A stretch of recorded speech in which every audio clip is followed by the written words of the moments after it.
Hello. Welcome to another Frackin' podcast. I'm Marty and I'm here with my co-hosts. I'm Van. I'm Joseph. If you are joining us for the first time, welcome. And if you're tuning in again, thank you so much for returning. We're so glad to have you back. Today's episode is Made in the 80s, and we'll be discussing amazing horror films of the 1980s.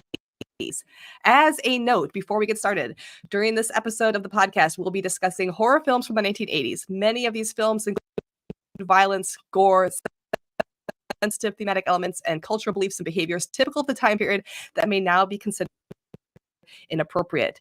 This is a general warning that our conversation may touch on some of these elements. And let's get into it. Fair. I'm so excited. I think first on our list is The Fly. And I have to say that I love this movie, and not just because it has Jeff Goldblum and Gina Davis, who are both absolutely phenomenal.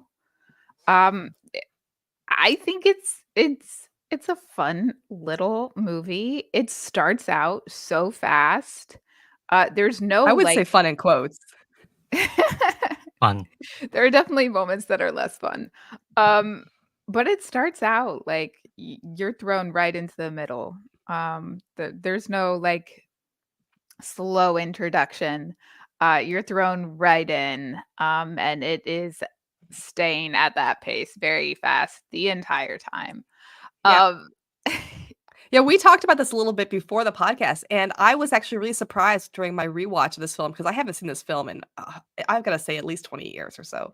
And I was really shocked at how quickly it got into the meat of the story, because usually films from this time period have a very long intro period of like 30 minutes before you get to the actual like crux of what's going on. And literally, it was like within the first 5 minutes, I think. It's faster than what you see nowadays. Yeah, no, you're thrown right in. I love that for the most part, it's really just Jeff and Gina, like Seth and Veronica, almost the entire movie. We just have these two characters playing off each other, which is amazing. We do have the jealous ex-boyfriend coming in, but really, for such an iconic movie, the cast is so small. And we'll get into a couple movies later that have like a huge, amazing cast. Yeah. But this small cast, the special effects, one of my favorite things rewatching a lot of these movies was how much I love the practical effects that we got in like the 70s, 80s, and even into the 90s. We got these really amazing practical effects. And I'm like, I actually prefer this over a lot of CGI. Like, I do too. Actually, when we watched like 5 of these over the last 2 days, I think. And almost all of them had what you said, like these practical effects that when I was a kid, I just remember these were so realistic. And now I'm thinking to myself, they're quite good. They are more realistic than some of these CGI elements that we see in these big production nowadays. And I think that adds a little bit to the horror element of these films. Yes. I this love is something tangible that the actors can interact with. I love it. And I love the model making that goes behind all those practical effects is so intense and so precise. And it has so much soul to it, I think, is what makes those movies so iconic to me.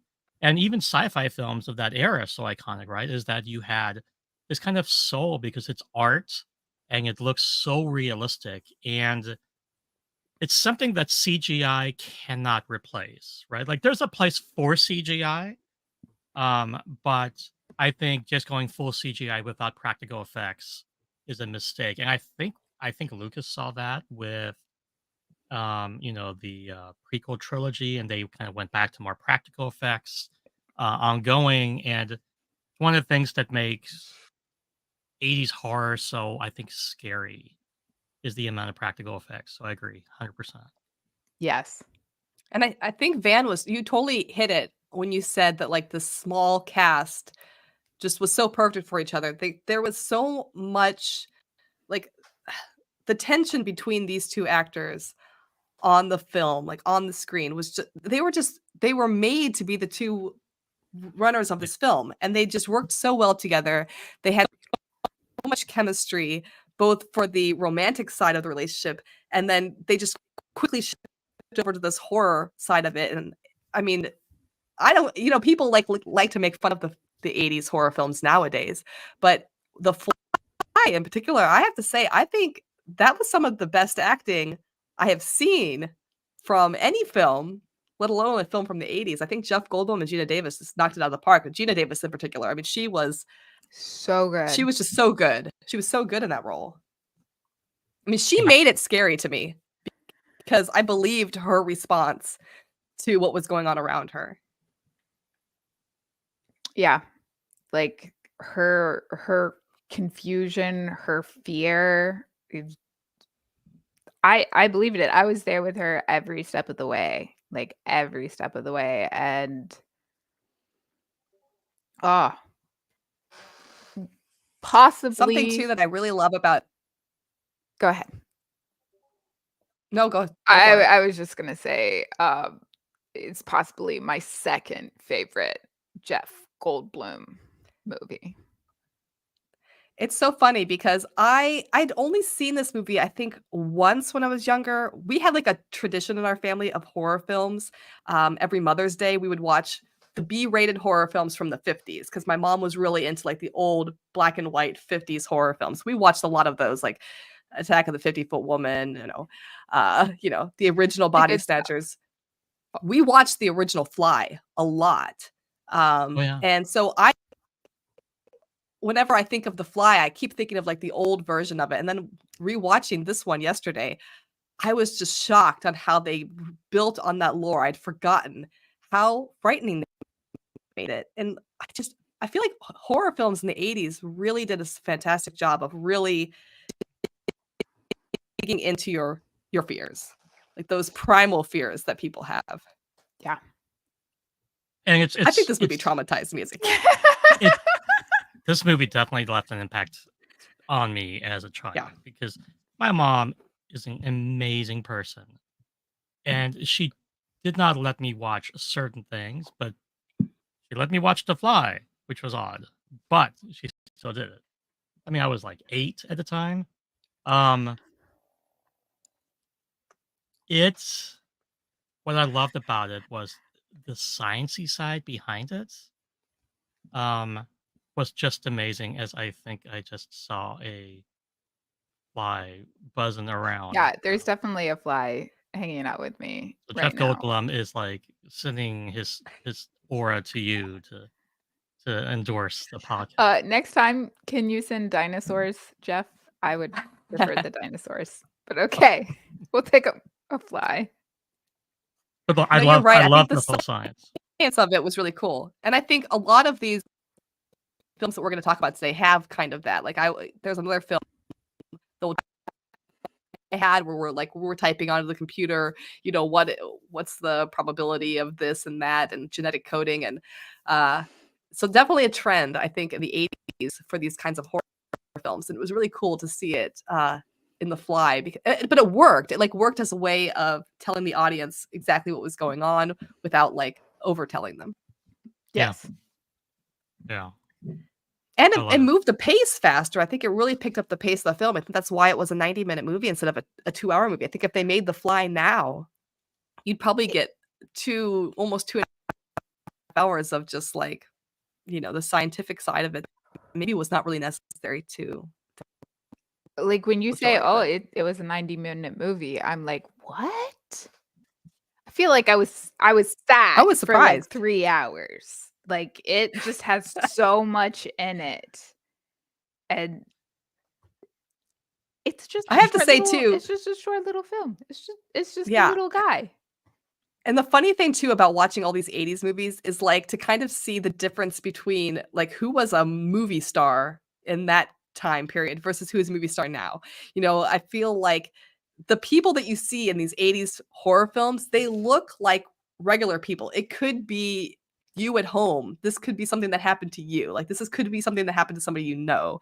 It's not like we have Chris Hemsworth on screen, where it's like, okay, well, a little unbelievable. There's not that many people in the world that look like that. I thought it was a really, the way that they did Jeff Goldblum in that film, the way that they he was fit, fly fit, I guess, but not what we would call modern fit.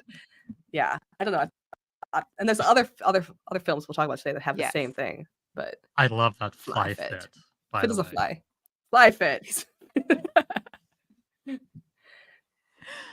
But yeah, that sort of that body horror. There's a lot of these films in this list. Body horror, cosmic horror. That was like a huge thing in the 80s, is what I'm getting. I never put that connection together until rewatching all these films. Definitely a lot of body horror going on. We get to see Seth slowly transform, and even though I love this movie, there are a couple points in this movie where I'm struggling to actually watch it. I'm watching between my hands because I'm I don't really need to see him taking pieces of himself off of himself. I'm not big into gore. And that happened in a lot of these movies. Yeah. A lot of these movies get really gory, and I know that this is just a really cool practical effect. So I want to watch. I think this is fascinating. I'm trying to break down how they're doing this. I grew up doing a lot of theater, so this is fascinating. This is cool, but at the same time, it's pretty realistic. If anyone has ever lost a fingernail, that's it's way more realistic than I feel like it has any business being. When he loses his teeth, I was gonna say the teeth scene. How many grown adults have nightmares about losing their teeth? It's a very, very common nightmare. So throwing that in, creepy, unsettling. So I really, really loved, we see him struggling with his transformation, but then later accepting it, which is fascinating. We could break that down for probably longer than the movie was. We could sit here for 92 minutes just talking about that. That is something I like. That a lot of these horror protagonists, if they weren't afraid to have the horror protagonist go to the dark side, so to speak, before the end of the film. Yeah. Or not survive at all. Yeah. I mean, that's fine. So 2 weeks ago, last podcast, we covered villains, and we were talking about villains. Mm-hmm. And so that was fresh in my mind watching several of these. I don't think there is a villain in The Fly. Science I think is the villain. Science is the villain. Yeah. Misused science, maybe. Not doing science while drunk, probably. Because this all happened because he got in there when he was drunk and mad because his girl left. But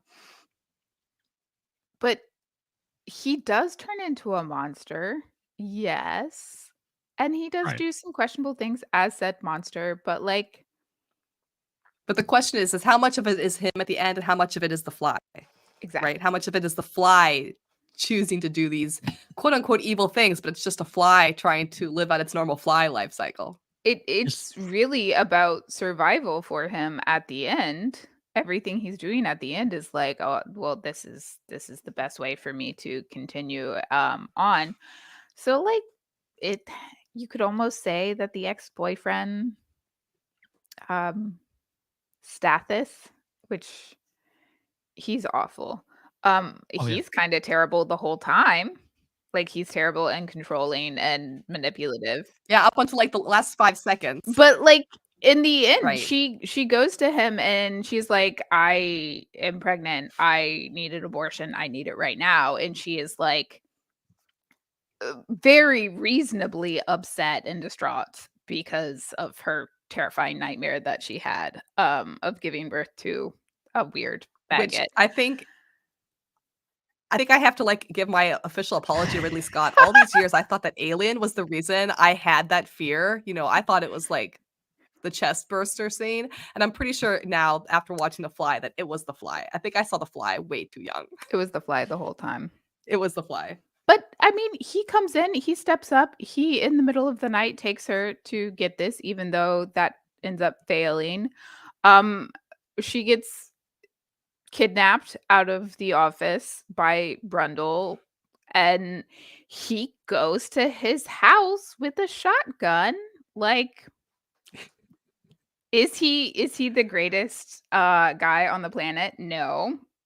Does he come in clutch in a crisis? You know, I think I I'm not. have to agree with Joseph here. I think science is the villain in this movie. I think science is the villain. I think alcohol is the because villain. at the end of the day, well, alcohol too. Science and alcohol, they don't mix, right? I feel They like don't mix. if it weren't for him, because look, even before the alcohol, I mean, what he did to the baboon, I mean, to me, that's already kind of virgin on the side of the villain. He didn't have to pick an animal so close to humanity. You know, he could have picked an animal. He could have started small. He could have started with a fly. Flies. Yeah. So I think misuse of science. And look, what's terrifying to me in this whole thing is that regardless of his miscalculation, right, he's trying to transport himself, and the science behind that, like, he tested on a lot. Look, what the actual villain is not following proper protocol, scientific protocol, right, and not having like proper test subjects, because the whole let me just test this on myself. Come on, where are your controls, man? Like, just. I mean, he jumped from a stocking to a baboon. Like, he did. What? I think it never would have happened if he hadn't been drinking and upset. So, I mean, alcohol and science, bad combination. Don't mix the two. I feel like that's safe. Yes. Don't drink and drive. Don't drink in science. Don't drink and fly. I mean, like fly, like little fly. Ooh, I've managed to freeze myself. So. But I have to say, like, all in all, sometimes you go back and you watch these old horror films from the 80s and you laugh.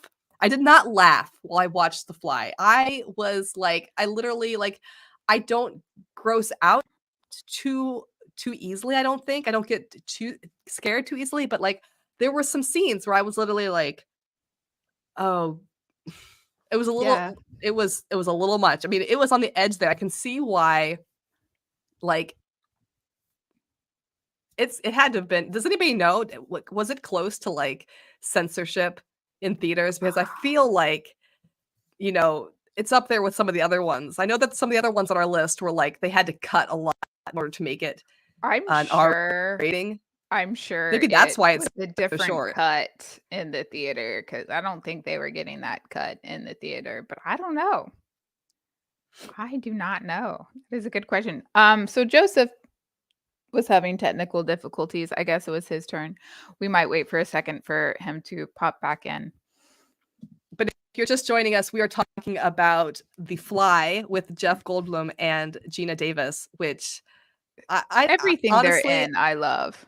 I didn't think I was going to put this up there as some of my top horror films, but I think this one has to be up there. It's good. So good. And it's so different from the original. It's so different. I don't know if you've seen the old one. But the old that final scene in the old one where like it's, you know, it's not this amalgamation into one man. It's like the man has been separated into two different entities and like one has a fly head, or, you know, I mean, that's like you can laugh at. I felt like they took that and they just were like, how do we make this actually scary? And you're right, that scene at the end where he comes out of the transporter, I mean, they should have done that on Star Trek. They should have done that a little bit. I mean, they kind of hinted at it on some Star Trek episodes, but they should have done that where they actually showed like what happens. Yeah, but that was a creepy monster. It was a creepy monster. Because especially because there was something to me about how the creature like was pulling along that extra limb as he's crawling out of the transporter. And I was just like, I mean, it was thoroughly unnecessary, but like for the creep factor, like it really upped how horrifying it was, like what he had done to himself. Yeah. No, Jeff Goldblum, no. Jeff, don't do this. But even just the subtle stuff at the beginning, like where his skin is like getting bad, and at first you're like, oh, it's like acne.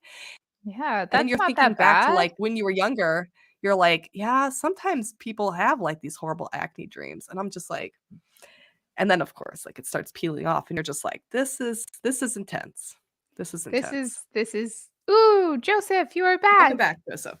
Yeah, my machine decided to freeze on me. Speaking of science, see, this is what happens when I talk about science. And I Yeah, don't talk shit about science anymore, Joseph. I think we're going to be talking a lot of shit about science when we get to some of these other movies. Because there's another one that's very fly-like. Yes. That is like on my radar here. Yes. Oh, do we for want science. to move on now that Let's go Joseph to the is next one. back? The Yes. Lost Boys is next. I have to say, I fell asleep rewatching it last night. What? I fell asleep to horror movies. Like the last 2 weeks trying to watch these, I kept falling asleep. That's a whole other thing. I'll get back into therapy and unpack that at some time. Like it's fine. It's fine. I love how this is Peter Pan with vampires. Yes. Yes. This movie, you know, you have to give props to Lost Boys for the fact that it has one of the greatest soundtracks of all time. It does. It's so right good. off, the music is so good. Like, it's so good. I mean, it's peak epic 80s music. And the cast is perfect. Cast is it's perfect. a huge cast. We were just talking a about huge The cast. Fly, and it's very small cast. This is a huge cast. And it's a huge Yeah. cast that went on to do a lot of other things. I mean, there are some Yes. big names in here. There's some really big names in here, but there isn't a single person that comes on the screen and does not just act their heart out. Because this is very realistic to me, especially the two brothers, Michael and Sam. Like, Yeah. those are definitely brothers the whole time. And I love them. I love them so much. This whole movie was I just just love this idea of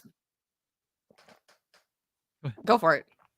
I was gonna say this is just like peak 80s everything culture, from the hair Yeah. to the music to the outfits to like just the interactions with people in general, right? This is like Right. a defining moment of the 80s. Sorry. And it's a defining like location too. I mean, like this was a specific place in the 80s. That, like the name of the city in the movie is like made up. It's fiction, but it's an actual place. Like it definitely had the culture of the times. But I just love this idea of like vampires, because we don't really ever find out how old these vampires are. They don't really tell us. We assume, I think, that they are 80s vampires, but like they could be 100 years old. But choosing to look like these teens from the 80s, to me, I just think that is great. Well, let's be cool. Let's be honest. The 80s was cool, so why wouldn't you want to be like an 80s defining type vampire? Like, you want to find new victims, you've got to like dress for the part. Yeah. I think they're definitely hinted at as being much older, because if you start breaking down their costumes, the costume department in this movie, they killed it. did. This was just phenomenally done. So 80s costumes in general, beautiful, amazing. But we have these vampires that very clearly are very bad boy 80s, but if you start breaking down their costumes, a lot of it looks a lot older. There's a piece here and a piece there on most of them That's true. that is not from the 80s. Like we have some much older things scattered around, hinting at, maybe they've been around a while. And I love that. So maybe they're a couple hundred years old. It's fine, but they're stuck in the bodies of teenage boys and they act like teenage boys. Yeah. And I think that for a horror movie, that is the most terrifying thing. Can you imagine being stuck as a teenager forever? Oh, I mean, it's like the Interview with the Vampire problem with Claudia. Like, can you imagine being a Yeah. child? I mean, yeah, it would be horrible. It would be Okay, horrible. Oh. But but would it be one worse thing, to be the head vampire dressed in that horrible 80s suit? I mean, look, a lot of men, to be honest, are stuck as teenagers their entire lives. So let's set that as this is why this is so horrifying because it's so accurate. Just putting that out there. the thing I like about this film too is it doesn't leave out the parents. Because actually, the Yes. big twist in this film, if you've seen this movie, involves the mom. And I think that's a really, and this is not the first 80s horror film that does that, because there's another one on our list that does the same, where like the mom becomes an integral, like, twisting moment towards the end where you have the big reveal. And I liked that, didn't like forget about her. And of course, I love the kooky grandpa who's in his He's house. so And fun. I mean, they just had so many interesting characters, and they fit them all into this single film, and somehow made it work. So many So many characters. people. But such a good vampire lore too. I mean, if you like vampire movies, the vampire lore in this movie doesn't disappoint, because it takes things from what everybody believes to be the original vampire lore, like with the stakes of the heart, but then it makes changes, like the way that they'd perish if you stake them isn't the same. It's different for each vampire. The ghouling of people before they become vampires, dogs being like their guards. So I really appreciated that they took both from Peter Pan, but also Yes. from like actual vampire lore, but then made it work for their story. Yeah, it's cool. I love it. It's a good movie. Great soundtrack. It's a great Oh my soundtrack. goodness, the soundtrack's amazing. It's the 80s. Of course it's amazing. Actually, Look, a lot of the soundtracks on these movies are actually really good. Like, It's true. horror movies from this time period did not disappoint in the sound department. Like, the music went all out. They did. They did. The music in this, Like, the costumes in this, the special effects in this also, they did some really fun scenes. Um, and the bridge scene was the cool. bridge scene was cool. All the wild scenes they do in the house where like things are flying around and lights are here, like that's fascinating. Like I was Yeah. rewatching one of those scenes, I think a week ago I watched it. And I was trying to rewatch it last night because I just love it. But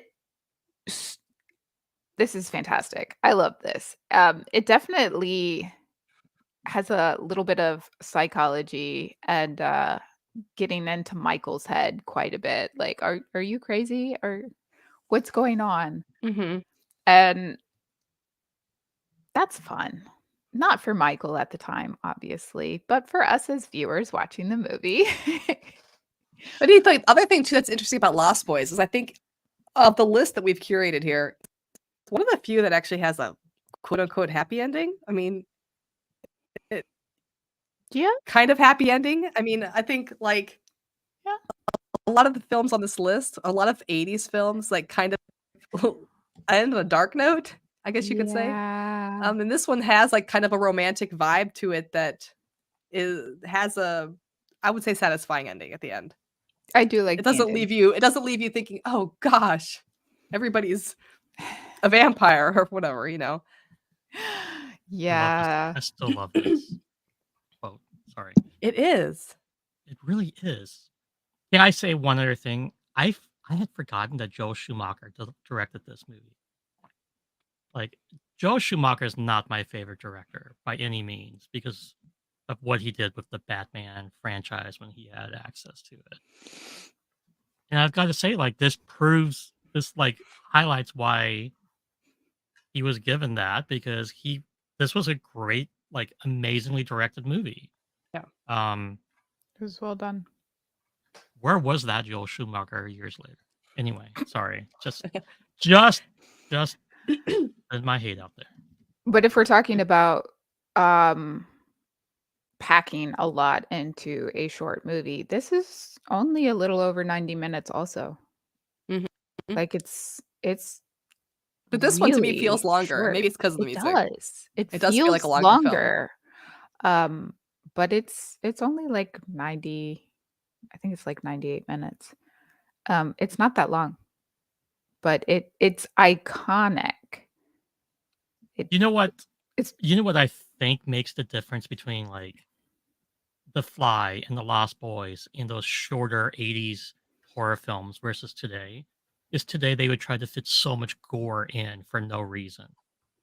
And that's one of my pet peeves is like, look, gore has a place in horror, but it should not be the only thing in horror. Mhm. And I kind of feel like we've kind of jumped the shark in a lot of modern horror movies because it's just gore and there's no psychological aspect to the whole horror aspect, which I think is what makes the 80s horror movies, for the most part, pretty amazing. There's actually a really good Stephen King quote that relates to that because somebody asked him about his books like once, like what he tries to do when he writes his books, and he says that the first thing he tries to do is like terrify his readers. And if he can't terrify them, he tries to horrify them. And if he can't horrify them, his very last resort is to gross them out. And I think that the 80s horror films took that into like I think that's what they were trying to do as well. yeah. Yeah. One exception on this list when we get to it, where I might say that grossing people out was the first goal, but we'll get to it. We'll get to it. No, I know which one you're talking about, and yeah, no, you're Or right. maybe I just shouldn't watch films at 6:00 in the morning. Also, Well, I'm trying to eat probably breakfast. horror movies over breakfast is not the best time, but I yes, I mean there was one I wanted to watch, but instead I had the experience at a haunted hotel. So anyway, moving on. are you sure you want to move on?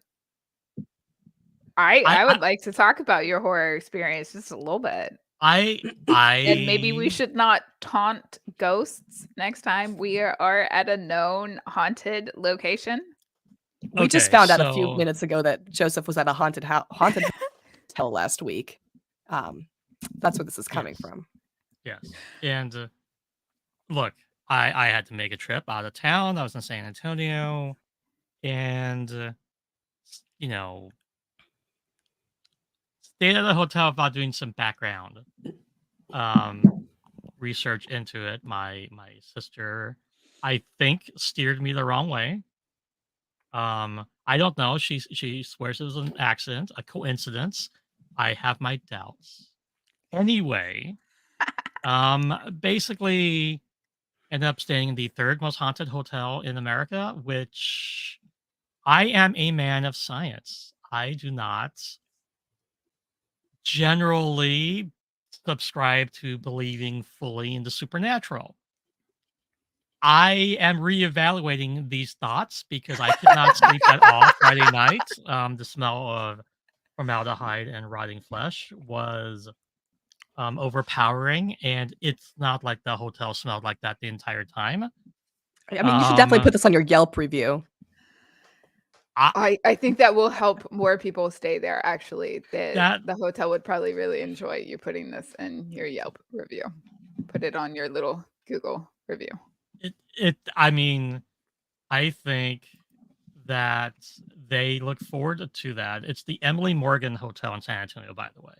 And this is not an advertisement for them because if you want a good night's rest, I suggest not staying there.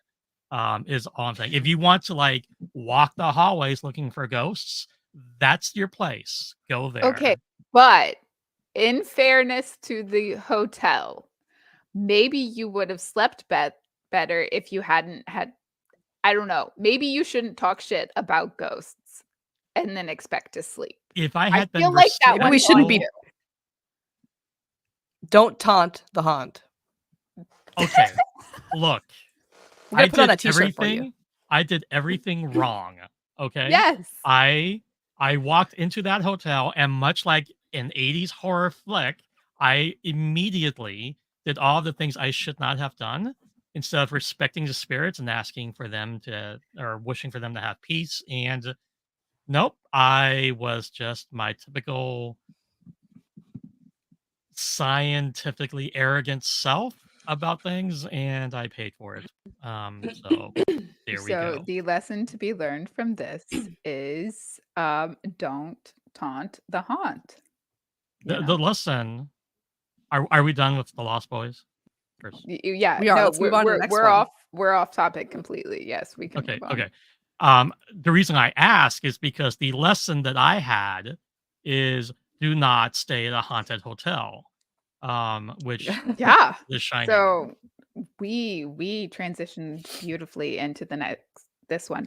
I will have to say I rewatched this because I remembered that I hated it, and I couldn't remember, like, I remembered small bits because this is an iconic film that people talk about and reference all the time, but I was like, I don't feel like I remember enough about this, so I rewatched it, and yes, I still hate it. I still do not like it.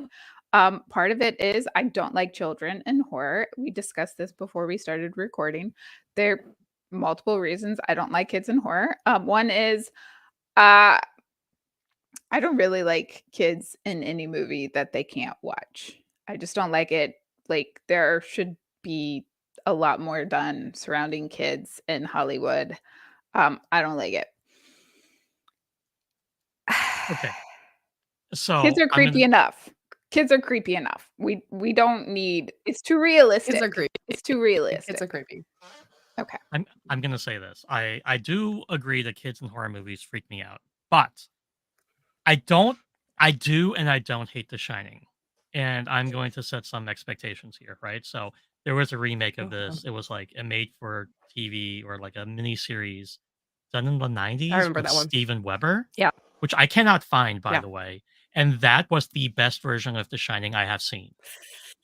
I love that version so much better than the 80s version. I would say it's the best. It's the best book to screen adaptation Okay. of The Shining. I don't know that I would call it the best Shining movie, but it's totally different. I mean, it's definitely more faithful to the book than Kubrick's version. But I just didn't scare me. It didn't Okay. scare me. So the Kubrick's 80s version scared version, me. the 80s version did scare me, right? And Kubrick did a very good job in making a horror movie for the audience. But what the thing that I hate about The Shining is what Kubrick had to do to make this movie, which is basically torment Shelley Duvall and Yeah. destroy Okay. her career. Like that is one reason why I cannot stand Stanley Kubrick, and I have a problem with this version of the movie. Now, was it a good horror? It was a well done horror flick, but knowing the backstory behind it makes me hate the movie. Like Yes. it sucks, and Yeah, I think he could have I done can give this you without that. it. That is a problem. Yeah, Yeah, I he think didn't you're have to right. He do could that. have. That was problematic. And it also, for me, actually, I had a problem with this movie for many years because Stephen King had a problem with this movie. Like he hated it for Yeah, years.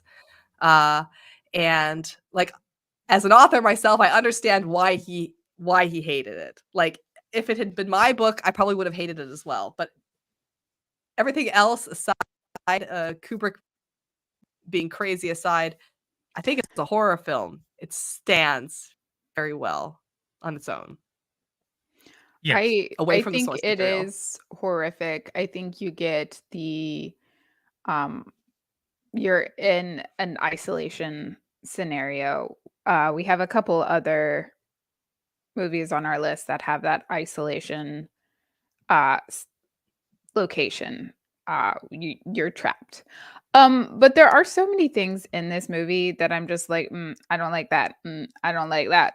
I don't like that. I can't like it, and I'm sorry. And knowing that Shelley was just traumatized because of this movie, when we know that Shelley is just an extraordinary actress, he didn't need to do that. He wanted to do that. And I feel like a lot of times directors get a little bit too much power and control, and they like to abuse it. And this is one of the ways that they abuse it because they're like, I have this power, and it's gross and it's creepy. And she has so much talent. You She didn't need she was such a to good actress. traumatize her. No, She's amazing. no, the traumatizing of her, honestly, and I don't remember, but I think Jack Nicholson was like not standing up for her in this either, right? Like, so that's a Mm-mm. whole I other, think that's true. I think he was kind of involved in it.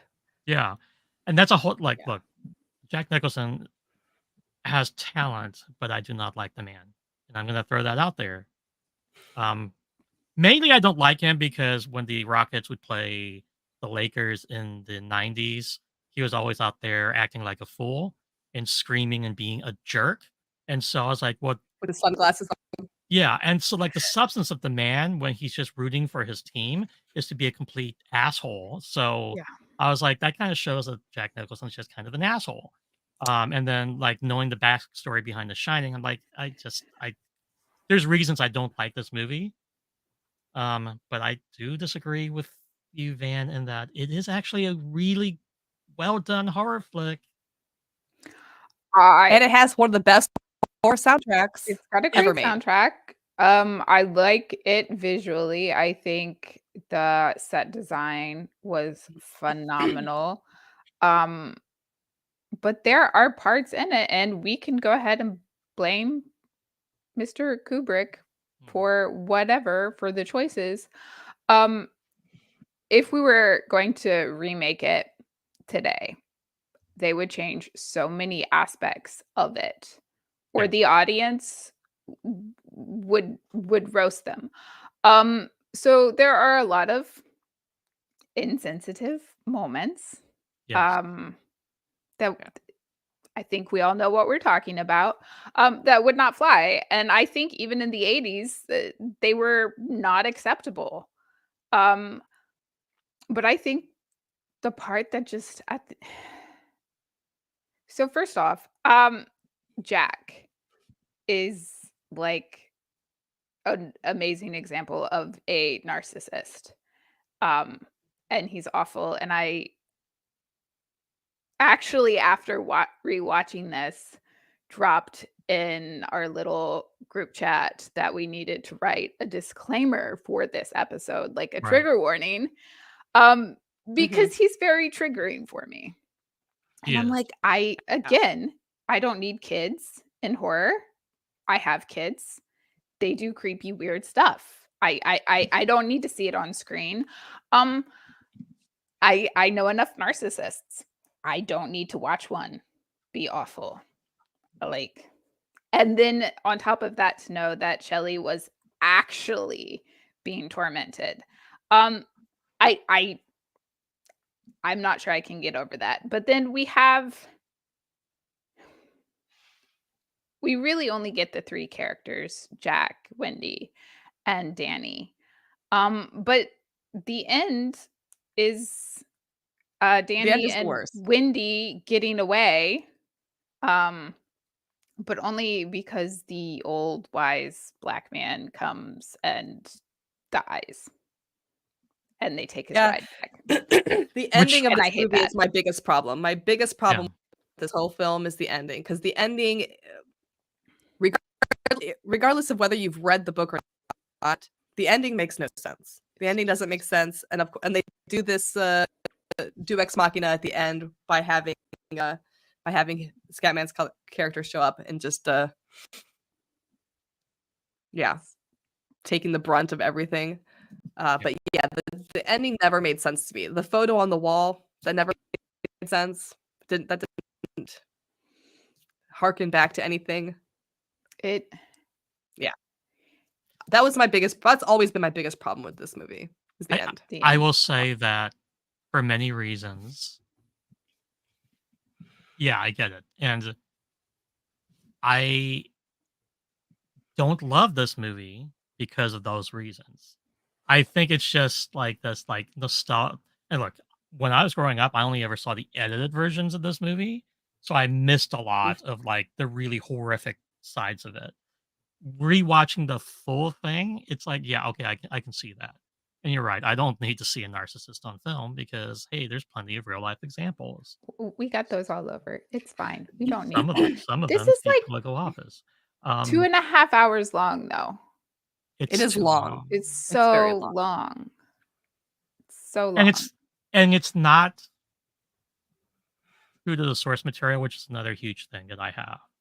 And Because that's the a huge book is problem. the book is wild, but the book it's huge, it's beefy. Um, I have to say, I think that Jack played Jack from very well. I think he was very compatible to the book version. Um, especially when they had those flashback scenes of, well, we don't really get a good picture of what happened to Danny when he was a little kid from the film, but I think they really did take from the book is definitely more graphic in that respect, because you do find out what Jack had done to his son to start this whole thing going. But yeah, there was a lot that they didn't take from the book. Yeah. Yeah. Okay. Are we moving on? Because I mean, I could talk shit longer, but I would like to hear Marty talk shit about the next movie so I can What's defend next? how much I love it. Oh, yeah. American Werewolf in London. No. It's so good. It's so good. It is in your head. It is weird. It is like, what is going on? You are like the first time watching it, you are definitely like, which part is real? Which part is not real? Like what is happening here? Look, I was a victim of this film. I was a victim of You- being I was a You got bit? teenager. No, I was a teenager who was really into these kinds of films, and my best friend was like, "We're gonna watch American Werewolf in London." I'm thinking it's gonna be a great werewolf movie. She's like, "It's so good. If you like Silver Bullet, you're gonna love this."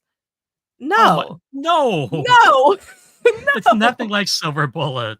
it's for me, for a horror film. Like I'm not like I struggle with a lot of modern horror that's too gory. Like I won't watch the Saw stuff. It's just that to me that the story is it's not interesting. This is the opposite side.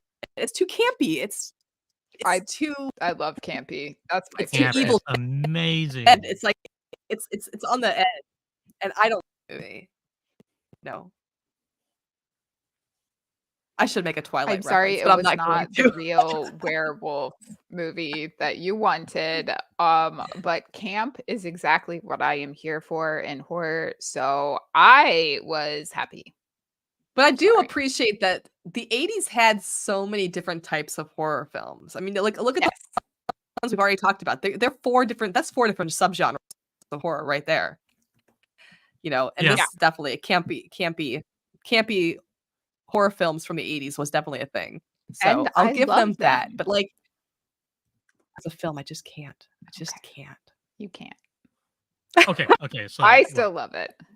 and I'm gonna bring this up because it's not on the list. It's not a horror movie, right? But it's a campy '80s movie, Big Trouble in Little China. Complete camp.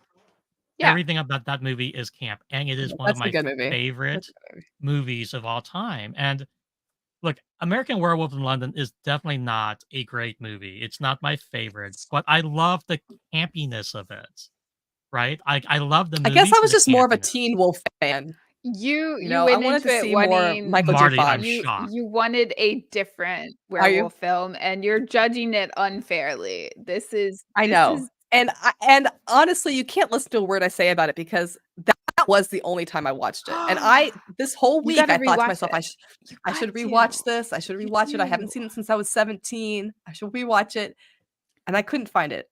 So I couldn't find a copy of it. That is So disappointing. maybe we'll have to revisit this as a side episode. I think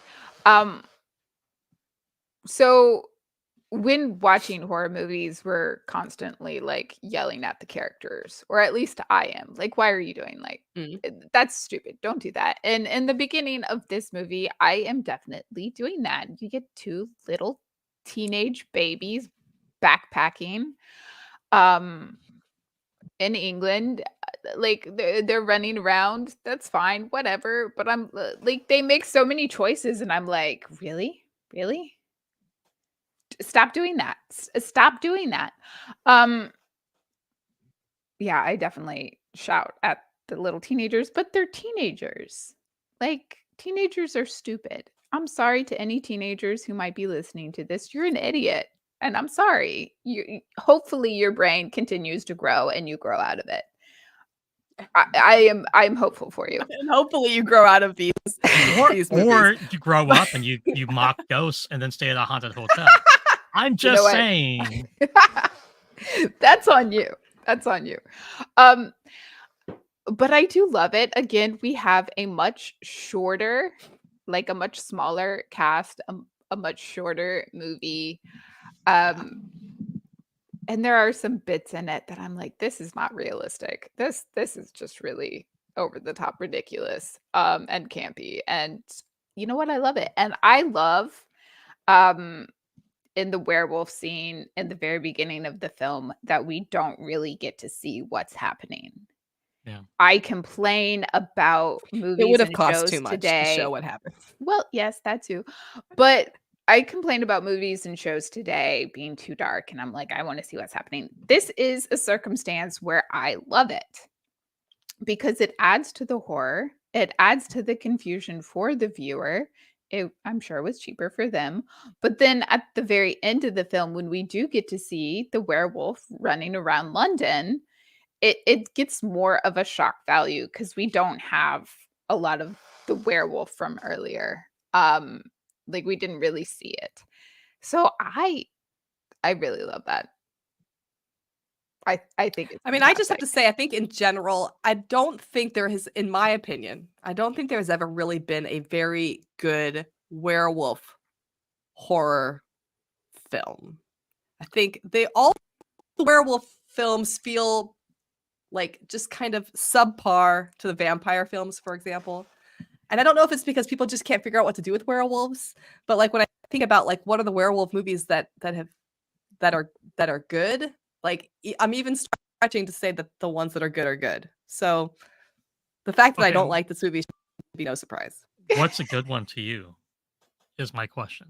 Like, what do you think is a good werewolf movie? I mean, are any of them good? I mean, I think Underworld, but it's more of a vampire movie. But I have to say, I like their werewolves. Yeah, I thought Ginger Snaps was interesting. But we're far from the 80s, you know. The Marvel one shot Werewolf by Night was a good werewolf film. I love that movie. It was great. That's probably the best one I've seen, and it's a Marvel movie, which is So wild. I asked you this because I was going to judge you if you didn't say that. So we're Okay. good. We're good. I'm We're good. We Safe. can move on. So I don't completely hate your answer. So there we go. And I only say Underworld because I think they did something interesting with werewolves. I think they did too. I think that is a very interesting franchise. Because it's hard to make werewolves interesting. I don't know. They're werewolves. I think werewolves are so interesting, though. Chocolate. That's Was that a werewolf movie? That was a werewolf movie. I feel like Do you remember that one? It was based on a book. which one? The Johnny Depp? Was it? No, that was the other Dracula? one. Something with chocolate, blood and chocolate. That's what it was Yeah, called. that's very. Blood and I chocolate. was like, what are you talking?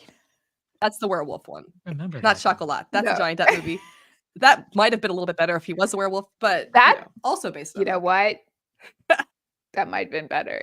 could have been interesting. That could have been Might good. have been I interesting. think my favorite depiction of a werewolf, as far as I think this is really good and really well done, is not even.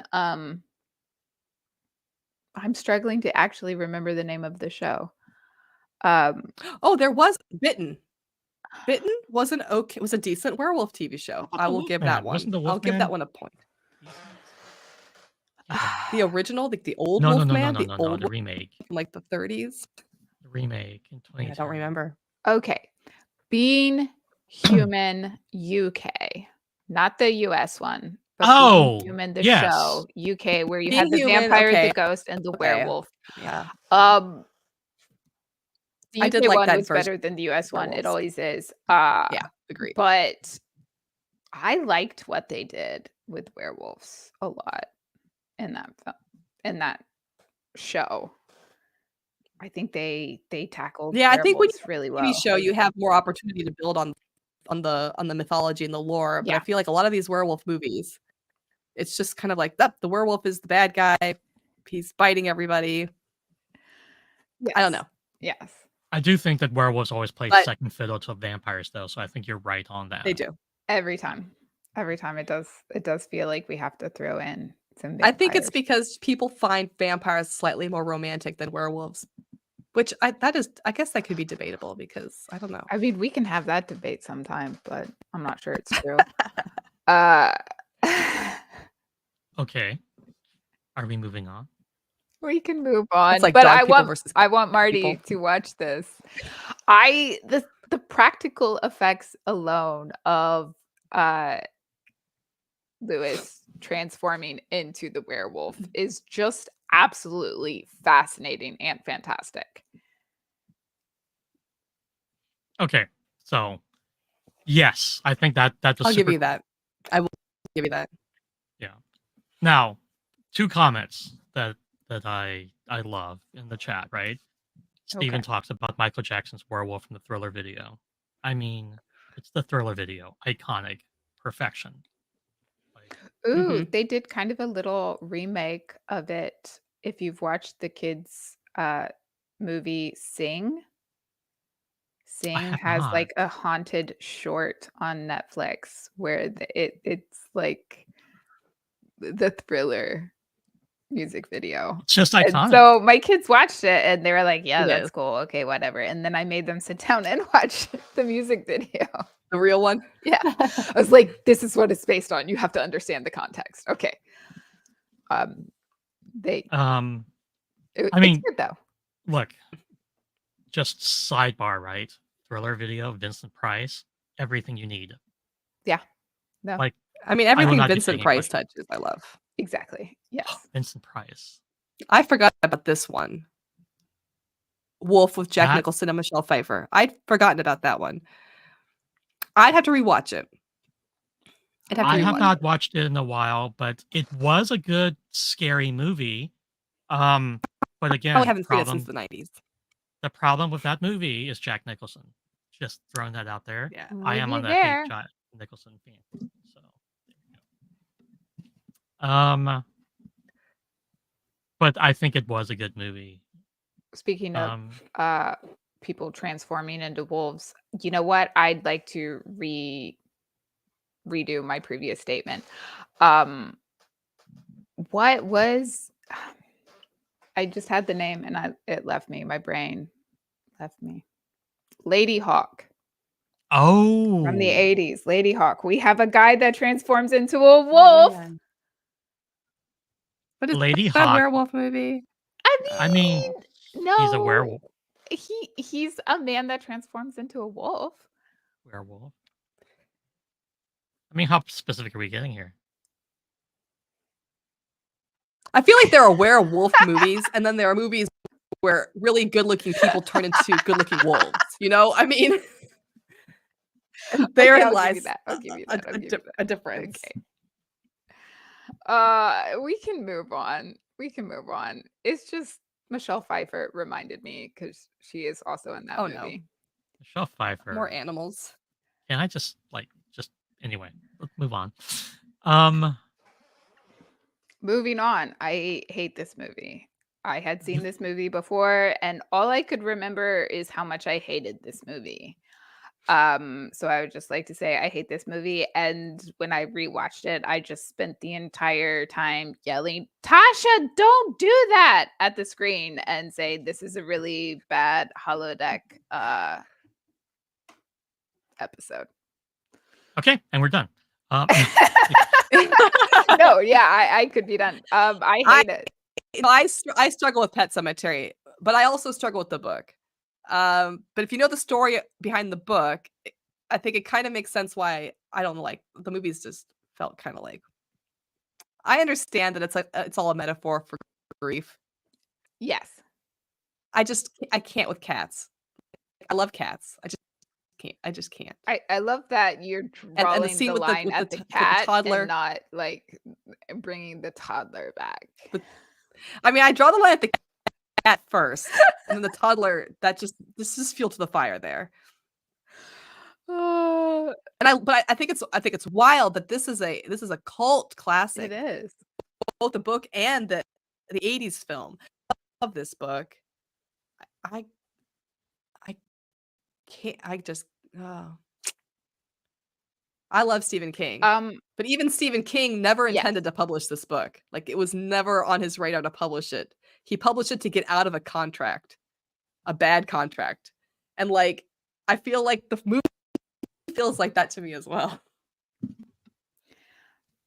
So I was reading up on it, and he apparently got the idea because they lived Mhm. on a road and his kid's cat got ran over, and he was just thinking, what if we brought the cat back? And that's where this story came from. Um, I hate this movie so much. First off, we don't need kids to be creepy. We don't need it. Toddlers are creepy on their own. They do not need help. I don't Second need that. them in films. Um, I don't need it. I don't want it. I don't need it. Uh,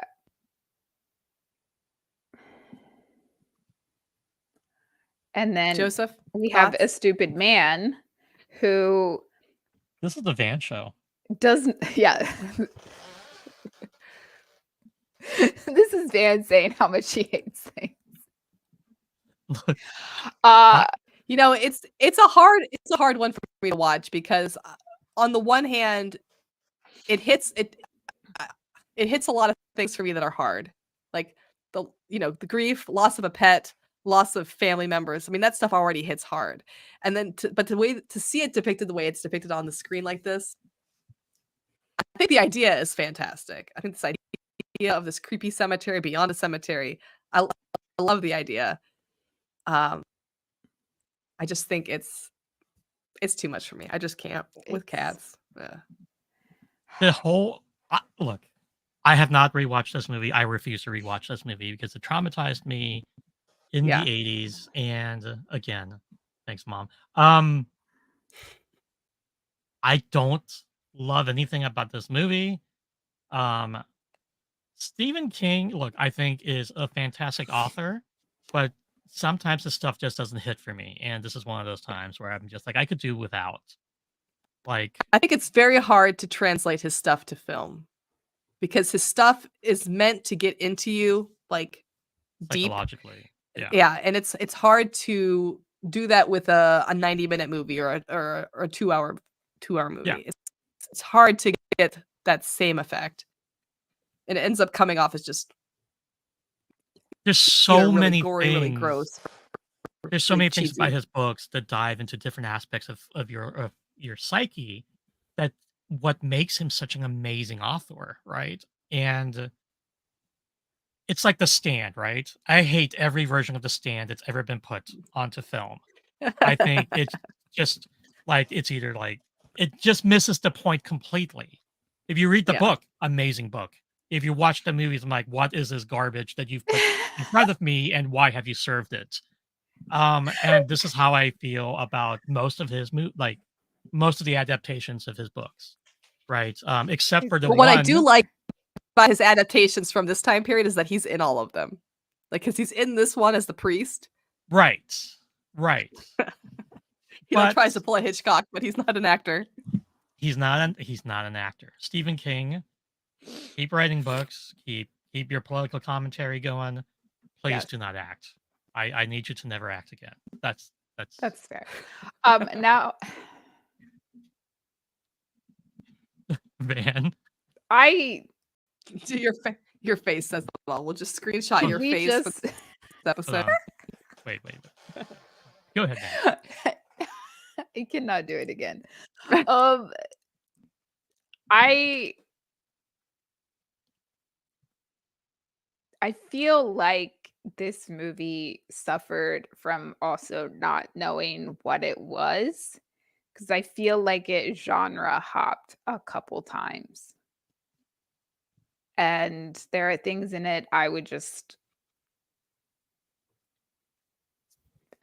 why did we need Rachel's sister? That bothered me so much. I hated that. I don't think we need to make kids creepy, and I don't think we need to make disabled people just creepy with no other personality. That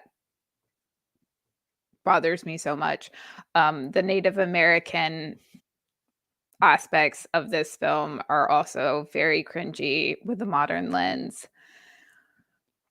They were cringy back then, by the way. I'm just gonna They throw that were. out They there. were. Yeah, They really were. they were. It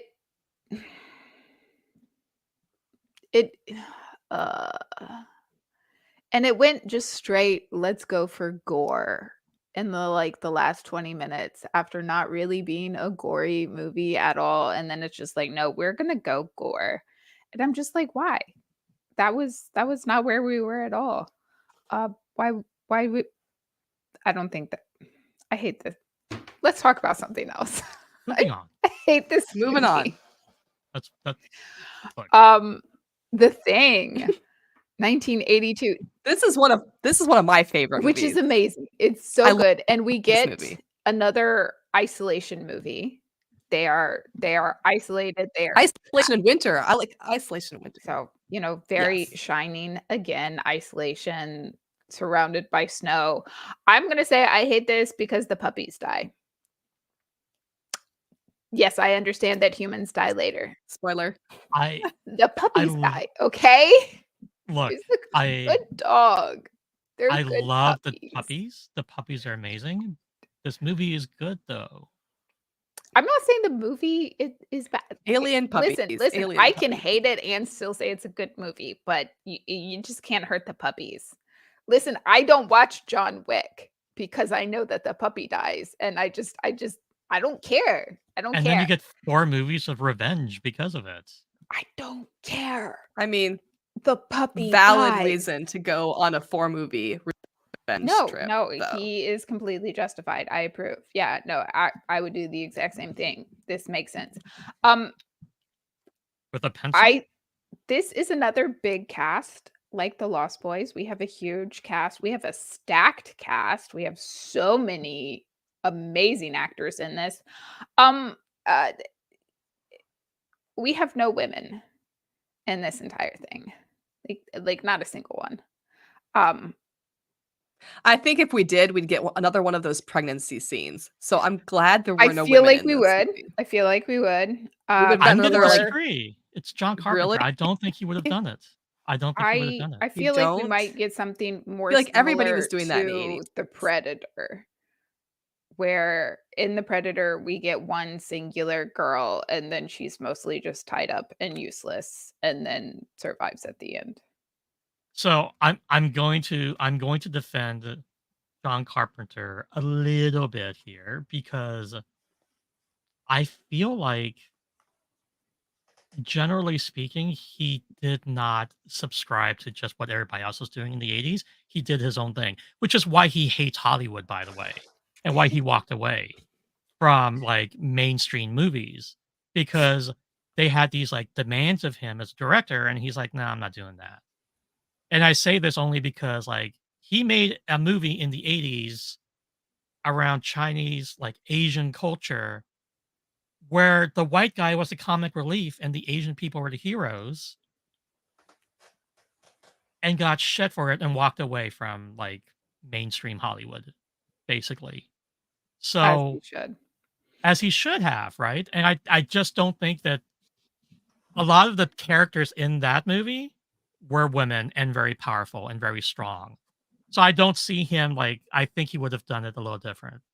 I'm sad that he didn't put a woman in this movie, to be honest. I think in the 80s, putting a woman in that location would have just been like really, really weird. Like, why a woman in the ice, trapped for months?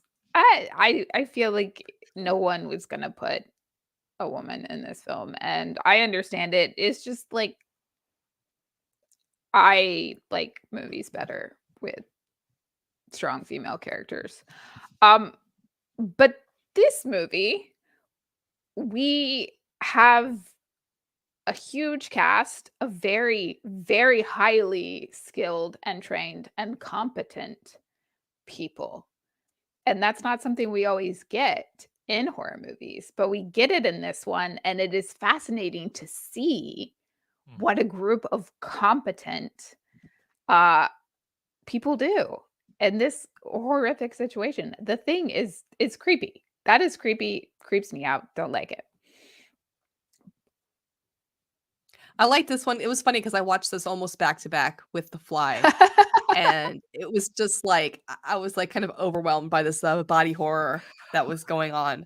But I think The Thing does it so well, and I just feel like this is such a good, as opposed to Predator, which we'll get to. But I felt like The Thing was such a good blend of horror and sci-fi. I Yes. think horror, Yeah. sci-fi horror is a very niche genre, and I feel like it's a very hard genre to pull off. You either end up going more science fiction-y and almost making an action film, or you go too horror and the sci-fi element becomes just like the basis for what's happening and not actually part of the story so much. But I think with The Thing, you get a really good even 50-50 of the sci-fi and the horror. And that's something I really love about this movie. I also love the ending because if you've seen The Thing, the ending, it leaves you kind of hanging. You don't really know. It's a situation that could give you a sequel and then you don't get one. And I'm so glad that they just like stop it there. Yeah. Because it just leaves you with this unsettling, like, well, is he or isn't he situation? Yes. It's the it's so ending well is done. my favorite. It is so good. Yeah, they share a bottle. This ending, I something, feel right? like you can't pull off with a lot of films, and I think with The Thing, they set it up so that they could. So you could walk away a pessimist and be like, "Yeah, they're all gonna die. The world's ending," or you could walk away an optimist and be like, "No, they saved us." Yes. I And mean, I would like to walk away saying we are saved. I get the impression this is me, right? I get the impression walking away from it that they saved everybody and they know they're going to die because of it, but they did what they had to do to save humanity. So I guess I'm an optimist. That's not really who I am, but I don't know. I feel like Yeah, it's I'm not kind of even in the camp of they optimism, saved people. but I have complete faith in the decisions that they made at the end, you Mhm. know? Yeah, I really Ready, we like did this it. movie. Yeah.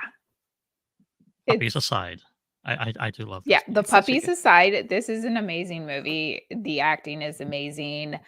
Um, the practical effects again are so fantastic. The body gore, the I really love it in a creepy way. Like they pulled off what they were trying to pull off. For me, even watching it now, I'm like, this is good. This is good. I would hate to see Yeah. this They redone and didn't go over the top. I CGI'd. think they did just enough. Yeah. Yeah.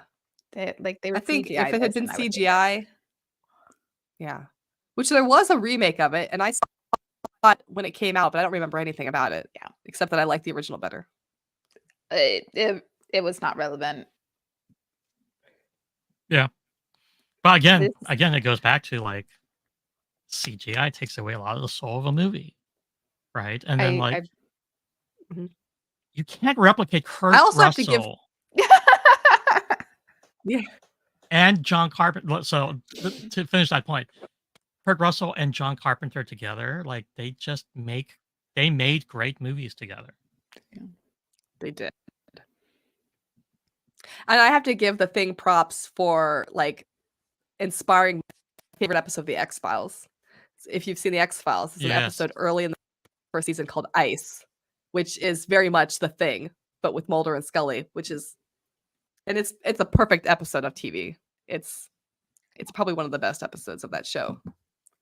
So I kind of feel like all sci-fi franchises have kind of taken, because there's an episode of Enterprise where they're in the ice Yeah, and they you're right. discovered the Borg, and then there's an episode of Stargate, and in this case it's a virus, but it's when Mhm. Jack gets infected by the ancient virus. Yeah. And And then The X-Files, it was a worm, but right. But it kind of feels like, and I don't know that it's true, like I haven't looked it up, but it feels like they're always going back and kind of like referencing this movie, and it wouldn't surprise me if that was indeed the case. I Yeah. mean, we Well, I can mean, even reference Thing the came from something Blob. else too. Like, if we go back and watch the Blob from the 1950s, which we were going to talk about in our last episode, and we Ooh. did not get to, which was sad. But at the end of that, we get them picking up the Blob and taking it to the ice. Mhm. So like freezing creepy things in ice. Um,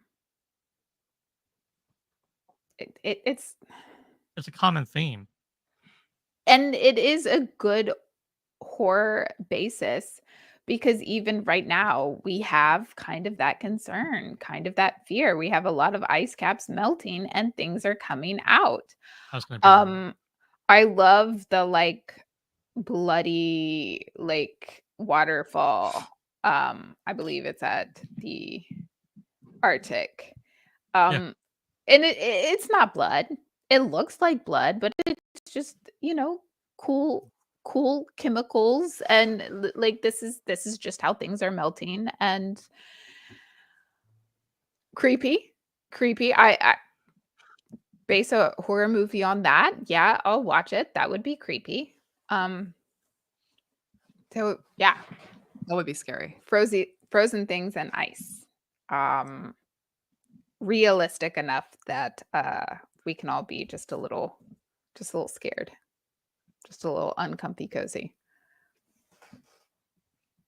Yeah, I think it just harkens back to this fear. I think that's kind of almost an instinctual fear of there being something ancient in these areas that predates humanity that we can't possibly understand, that we could potentially unleash by accident. And I think that's a theme that sci-fi and horror is really good at exploring. Just viruses and bacteria. So Yeah, it'll be fine. nothing. It'll be fine. It's not like we would have a global pandemic and be completely ill prepared for it Right? or something.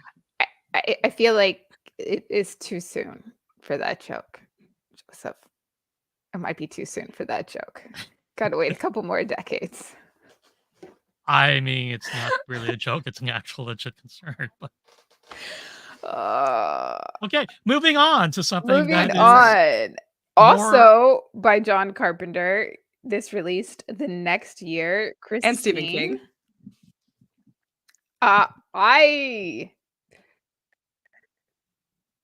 This is a longer movie than I really think it needed to be. It builds up very, very slowly.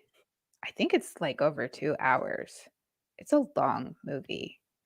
It is a long film. But I do like the use of music in it. The use of music is very important in it. And so listening to the actual lyrics and listening to the music in it builds the story.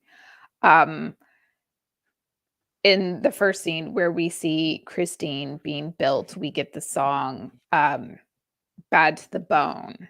And the lyrics are, this kid was just born bad. And so we don't get any backstory on Christine having some horrific thing happen to her as a car. It is just implied that this car is just born bad. Evil. Just an evil car. And immediately starts injuring and killing people before even leaving the factory. Like this car, just bad. This one's bad. Fascinating.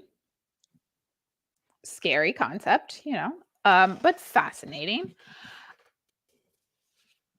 And we also have kind of a smaller cast in this one. We do have some side characters. We have the parents. We have the creepy guy that sold them the car. We have like the bullies. But really, we just have 3 teenagers as like our main cast. And I just want to point out one thing, and then I'll let you guys talk for a little bit. But our main character, Arnie, is running around a little nerd in his glasses. He gets kind of in a scuffle in shop class. His glasses get broken. He obviously needs them because he's taped them back together and has put them back on in the next scene. And then as this car corrupts him and turns him kind of evil, he just starts dressing completely differently in lots of black and red and leather and no longer needs glasses. It reminds me Christine solves all it of his solves problems. all of his problems. It reminds me a lot of Batman, where we have Poison Ivy, as a doctor. She had glasses. As Poison Ivy, she apparently gets contacts. Um, uh, there's a couple other Batman villains that do that like have glasses and then turn evil and then they just don't need glasses The Riddler, anymore. I think. I think the Riddler, Harley Quinn as a doctor has glasses. I think for like film's sake, actually, I think he has glasses in the book. Actually, if I remember, I read this book recently, but I think just for filming sake, it's an easy way of like showing somebody's physical transformation. Give him nerdy glasses at the beginning, and then suddenly he doesn't need them anymore, and he's buff because he's wearing tighter t-shirts, cooler shoes, and he's combed his hair. Totally doesn't work for me, but anyway, glad it works for you. So I'm just saying, Joseph would see through Clark Kent in a second. Actually, what was it? There was a situation the other day. Talking to somebody about some actor in a series, and I was like, "Wait, is that? Oh my god!" I would actually fall for the whole Clark Kent thing. I can't remember what I was talking about, but no. No, I would get it. I would share the comment. I like it because the comment is villains don't need glasses, and to be honest, I would like to see more villains with glasses. I would like to see more villains with glasses. But like in a way that makes them look like make them look better than the hero. Yes. Like, oh, I would fall for the villain I with would like glasses. more movies where we But Christine- transform people either from regular people to villains or like the little nerd in the corner to like the hot bombshell at the end. They always are wearing glasses and they always take the glasses off. And I would like them to just get better frames for their face. Like keep the glasses. Yes, exactly.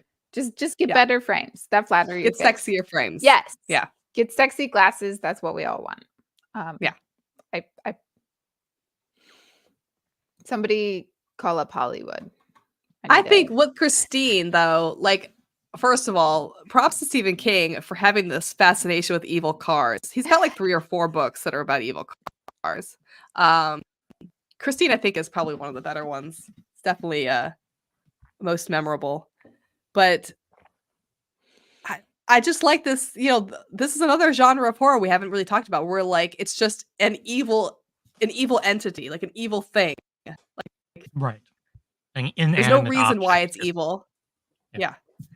That then affects somebody to the point of madness or to the point of them becoming evil themselves, bringing out the bad in people.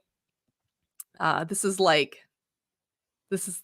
like this was like a prelude to the Needful Things type storylines that he did, where people would find objects that would inspire like these obsessive qualities in them.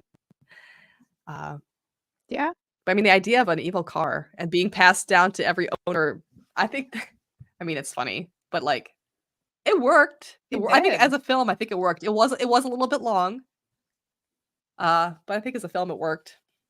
It worked really well, I think, as a film. Again, long. And I love that it's really centered around 3 teenagers. And 2 teenagers are the ones that are like, we're gonna put a stop to this. And they do. And I'm like, oh, Yeah. you're smart little teenagers. I'm so proud of you. This was not the best way to handle the situation, but it worked out in the end. So good job. I think it's interesting that we see. It doesn't surprise me that we see a lot of horror movies with teenagers, because teenagers are also going through a transformative time in their lives, and then they come across some evil car that's also pushes that transformative time into a different direction, or with like Carrie, for example, her hormonal changes make her into this Oh, entity with abilities that, as a teenager, she's not properly equipped to handle. oh. And Look, yeah, we have a few other Christine- films that have teenagers. Christine bothers me for one reason and one reason only. You're Oh. destroying a classic car. That will never It's fly okay. well It's with okay. me. She fixes herself. It's fine. It's fine. They only She imply fixes that, herself. though. Christine, Okay, so we should save the classic car and just how many Save the evil people car. does she get to kill a year? And it's okay. It's worth saving the classic car. Tell us, Joseph, how many people are okay? Can we target who the car? No, you don't get. To I know. I was just target. going to It's say something, but I didn't want to completely bring on a random, certain Joseph, group of completely people. random. A certain group of people that buy a certain type of car need to borrow Christine, and then Okay, but Are we building talking off about that- the Cybertruck? Sorry. building off that, I would like a modern Christine remake, but it is a Cybertruck. It was just born bad. And it is the only Cybertruck Nobody is that going to instead of spend- falling apart, What is- it fixes itself.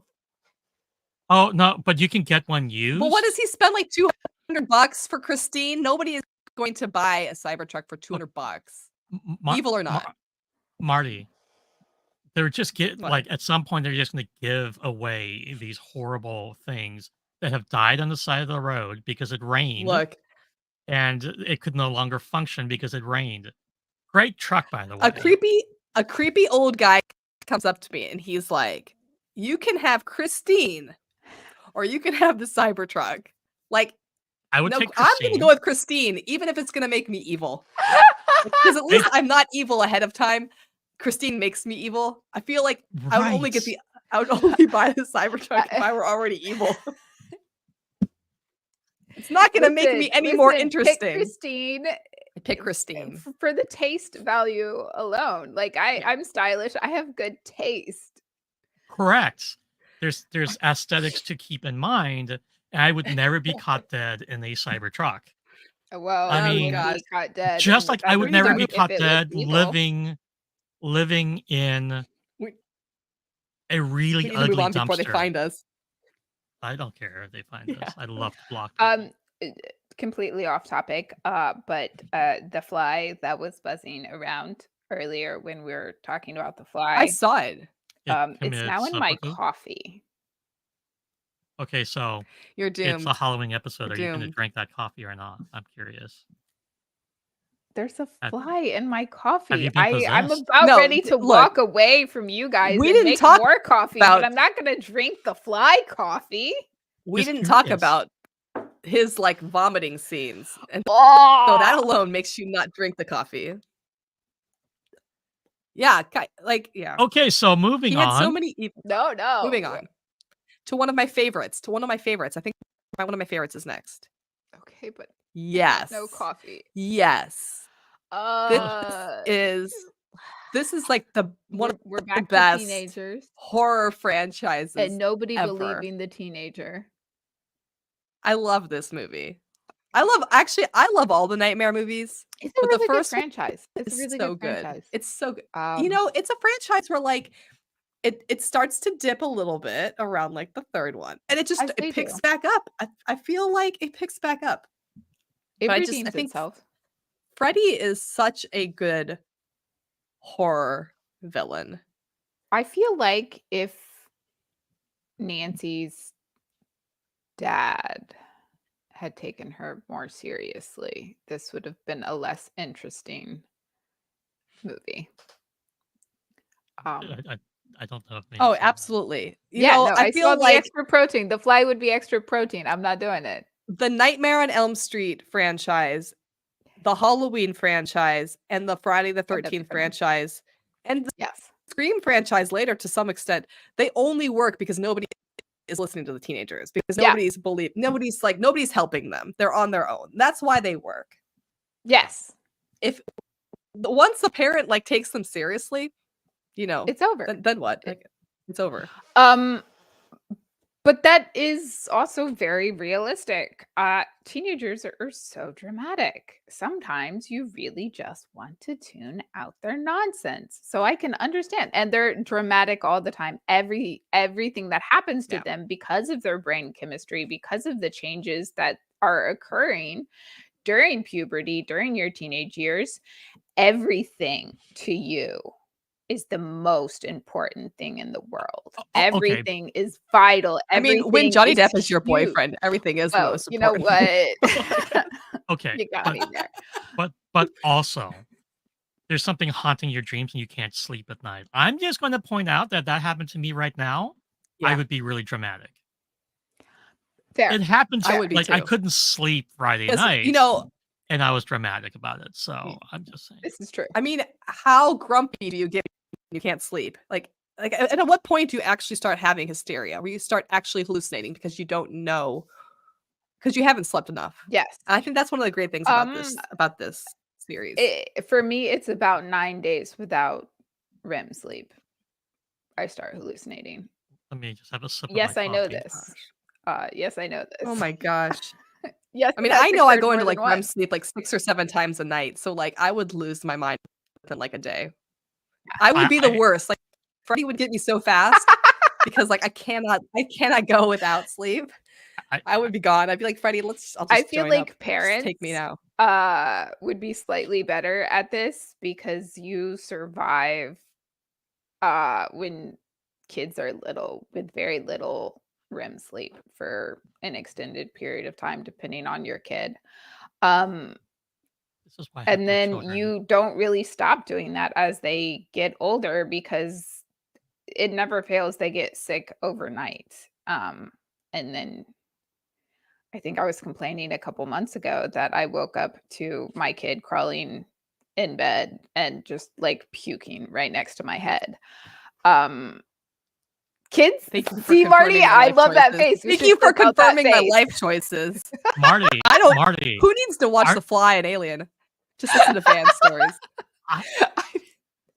look, Van. I love your children. They They're are amazing. sweet and amazing, They're so and I good. love that I have been able to I interact just with don't love them vomit. and then walk away and never have to worry about them puking on my bed. I am also going to say that I absolutely love the fact that I have never had to worry about that and will never have to worry I mean, about my that. cats have puked on me on my bed before, but like I just fall back asleep at that point because what am I gonna do? No, Like, the coolest thing about A Nightmare on Elm Street, I'm gonna circle back please. here. I mean, I don't think there was vomit in the first I one, don't remember. but I love this like blend of reality in the dream world and not necessarily knowing what is real and what isn't, because we think we've all had those dreams where we thought it was actually happening, where we thought it was real, and then suddenly we wake up and we're like completely disoriented because we thought we were actually doing something and it ended up being a dream. Yes.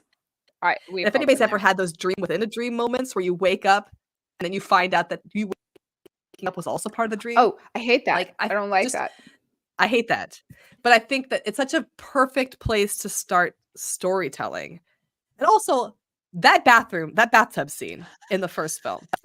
The bathtub scene is one of the creepiest. And I'd love to know if it's creepy for guys as well. But to me, I feel like it is one of the creepiest scenes in any horror film ever, where she's just in the bathtub and she's starting to fall asleep, and her mom is like knocking on the bathroom door, telling her not to fall asleep.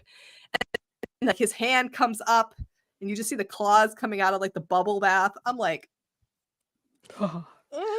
What is it with horror movies and bathtubs and showers? Like, can I Okay, just get clean in peace? it's because Water that's where you're scary. like you're at your most vulnerable, right? Because you're wet, you're slippery, you're naked, You're naked. and like you're doing something that's like a cleansing ritual, and that's just violating. And yes, that is horrifying for me too, Marty. By the way, I don't know if I Okay, can speak because for all it's a men, scary but scene, and that is like a scene that like has never left me since I first saw that film. Like it's a scene I always prepare myself for. I'm like, okay, this is the bathtub scene. It's still I watched it yesterday. I rewatched it yesterday. It still freaks me out. I did not rewatch it yesterday or to prepare for this at all because I was like, I don't really want But to. again, another horror movie where the ending is insane. Yes. Like a double twist ending. I Yes. mean, I feel that's so bold. I feel like if you did an ending like that today, the critics might tear you apart. Yeah. It's a hit or miss. But I feel like with this film, maybe because there weren't many films that had done that before, maybe it was even the first. I'm not sure. But that ending really, really I like the end. is creepy. It leaves you I on like the a end. scary note because you're like, oh gosh, the whole time you thought that she was out of the dream, she's still in the dream. It's a good ending. It's a good ending. This So we get a lot of horror franchises. And my favorite big horror franchise is actually Scream, which didn't come out until the 90s. But really, it was the 70s and 80s where we started these big horror Mhm. franchises. And we touched on Halloween and Friday the 13th also. But Alien starts in the 70s. Halloween starts in the 70s. Predator, huge franchise now, starting in the 80s. We're talking about it in a minute. So we know that Hellraiser. I did not realize oh, how many Hellraiser movies there were. there There's so like 15. many. That was my reaction when we were talking about the Alien franchise a couple podcasts ago. I was like, yeah, I've seen all of the Aliens. Nope. No, you haven't. No, I In haven't. half. You've seen half. No, I have not. I I've did seen not all the realize how Aliens. many were out there, but yeah, I have not seen all of the Hellraisers either. Yeah. Because No. it's not one of my favorites. No. It's I've not. seen half of one, by the way. So I'm very proud of you. don't. Well, we'll get to it because we're talking about Hellraiser later. All right. And I Next up, thoughts. though, we have We have. Friday the 13th, Yes, we do. which is an amazing Okay, look, franchise. the first one, I love it just because I love Kevin Bacon, and I will watch Yeah. anything with Kevin Bacon in it, even if he has a 5-second role, That's like fair. he does in this one. That's fair. I Although think if my again, sister is watching, she knows I'm the Freddy fan and she's the Jason fan. But fair. what a twist! The first one, because the first one's not a Jason movie, It's right? not. No. It's not, and I love it. But Like, we that's the again crazy get thing about this franchise. But we get teenagers in isolation in this one, and we don't get Yeah. ice. We just get wilderness, which is very relatable Also for scary. me because I kind of grew up in the middle of nowhere and lived in the middle of nowhere and have done camping and hiking, etc. I don't do a lot of hanging out in the snow because I don't like it. So this Friday the 13th is just a little creepier for me, having done a lot of like Boy Scout and Girl Scout camp growing up. Yeah, I think it was really relatable to teens in the 80s and in the 90s too. I'm not really sure how relatable it is to teens nowadays because like we were all being shipped off to summer camps and stuff when we were kids. Oh, it still happens. They still Are they? ship Are they kids still off. going? Oh yeah, Okay. kids are still getting shipped off. Okay. Don't worry. Kids still going to Camp Crystal Lake. That will Good to never know. die. That will Good to never know. die. Tell Jason I say hi. Yes. I love this one Or tell his because mom. it isn't Jason in the first one. Mhm. It's his mother. And It's I twist. love It's brilliant. so much of this is clearly about her grief and her own guilt because she feels like it is her fault that her kid was in this position and died, even though she is spending the entire movie like saying that she's blaming other people. It's very clearly about her own guilt, and that's so relatable as a parent. Like you are going to feel guilty about something that you did, and she made a choice. She's like, I have a job trying to take care of my kid, and just that happened to turn out very, very poorly. It's not even that she made a terrible, horrible decision, like living next to a insane road with trucks driving down it, like in Pet Cemetery. Like I would have moved. Move, Right? Not let your kids play anywhere near the road. Put up a fence. Like, we have options here. But she didn't really make a horrible, terrible parenting decision. She was just parenting, doing a normal parenting thing, having a job, having her kid at summer camp. And I love it. I love it. You Well, get a lot. Go Yeah. ahead. No, I was gonna say something else I love about this one, which I think, I feel like this kind of started with Halloween and Nightmare, and then, the films is the final girl. And I feel like if you are a thriller fan nowadays, the final girl is making a comeback in literature. Like, final girls are back. Like, not in the horror genre though, but in the thriller genre. And something that's really interesting about this first Friday the 13th film is that, like, yeah, it's a horror film because of the way everybody dies, but if you just look at the story itself, it's a thriller, really. Yeah. And I think that's interesting that they basically took a thriller story and then made it horror via the gore and the murders. The rest of the series is definitely horror. Yes. Once Jason comes into it, but this first one is definitely it falls very on the edge of the thriller genre, and I just think it's cool that this is where we got like these final girls, and I like seeing that it's coming back. Yes. I love the final girl. At the end of this movie, is it the dream that she has of Jason dragging her underwater, or is that actually something that she survives? Like, I was never clear on that, and I did not rewatch this. So, like, do we know? Because there's like a slight bit of horror at the end. Yeah, I always felt at the end kind of pushed it into the supernatural. I always thought the end that maybe it was real. Because then it sets up all the other movies. Otherwise, all the other movies are just Ridiculous. restarted Yes. and ignore the first one. I'm not sure. I always thought it was real. I thought that was like the main horror element, was that supernatural ending. Yeah, I thought so. But I always thought it was a dream, but it was a dream that left the opening that it was real enough that he comes back later. Like, this was his first little toe dip into coming and being supernatural or he and pulls from the causing dead and problems. brings him back into the real world. So fantastic. I love this franchise. It's fun. I think somebody should do their PhD thesis on that, actually, because Please. that would be quite interesting. I'm pretty sure some have been done. Somebody Probably. has done this. They I'm should sure. send it to us, please. Another Frackin' podcast. We have a Gmail account. What is it? Another Frackin' podcast at gmail.com. Yeah, easy peasy.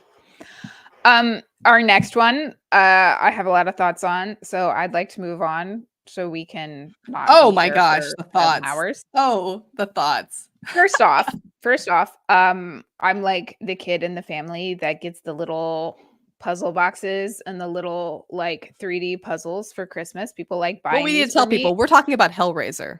Yeah. Yeah. I next figured one on that our was obvious with the puzzle box. But yeah, Hellraiser.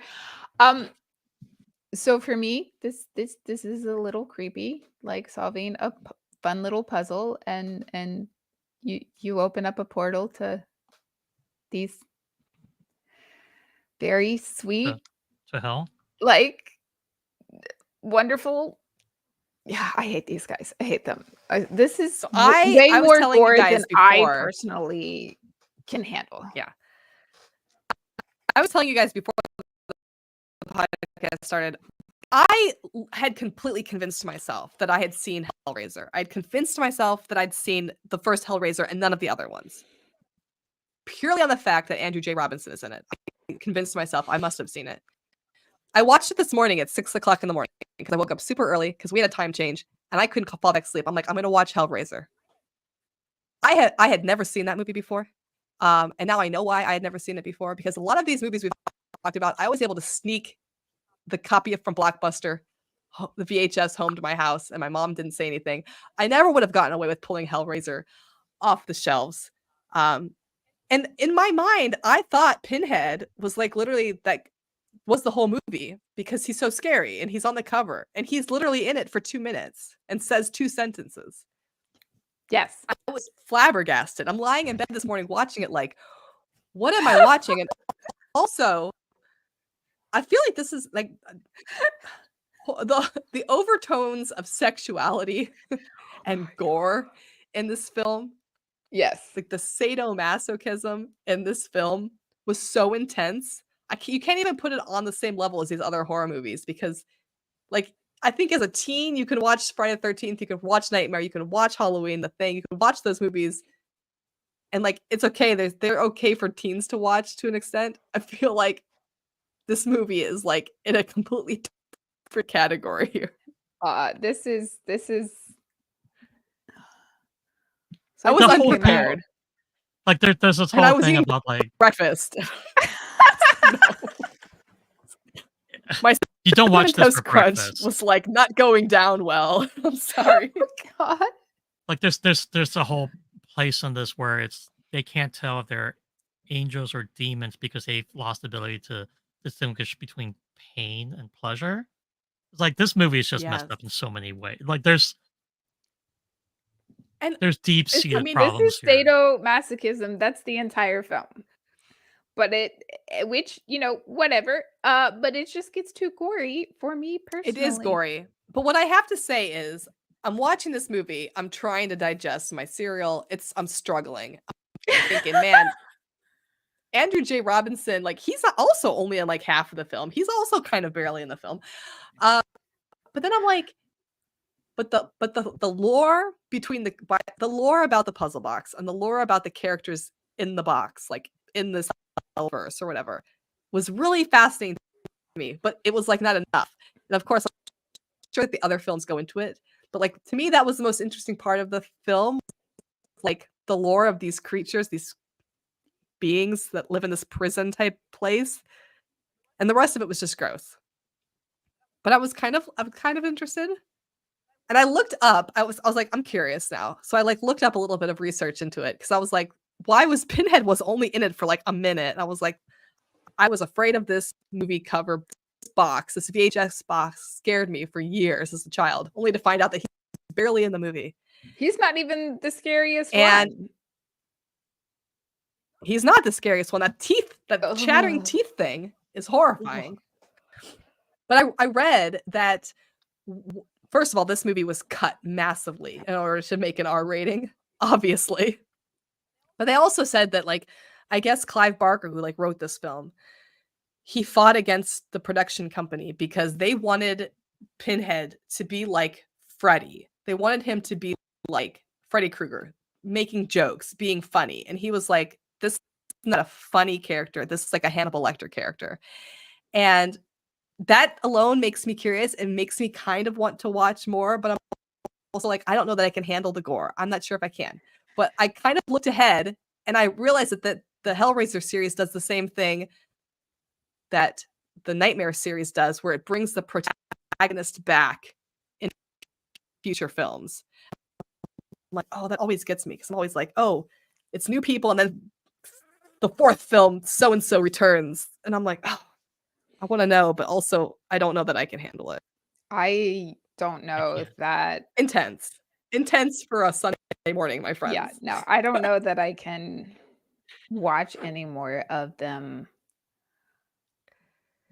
It's not my kind of horror. But I do appreciate like that they've done like they did like the same thing. Like there's like a space version. There's like a version that takes place in like 2040 something or whatever. You know, like the Jason series did. I don't know. I'm curious, but also like I don't know if my stomach could handle it. It's not my jam. It's well done.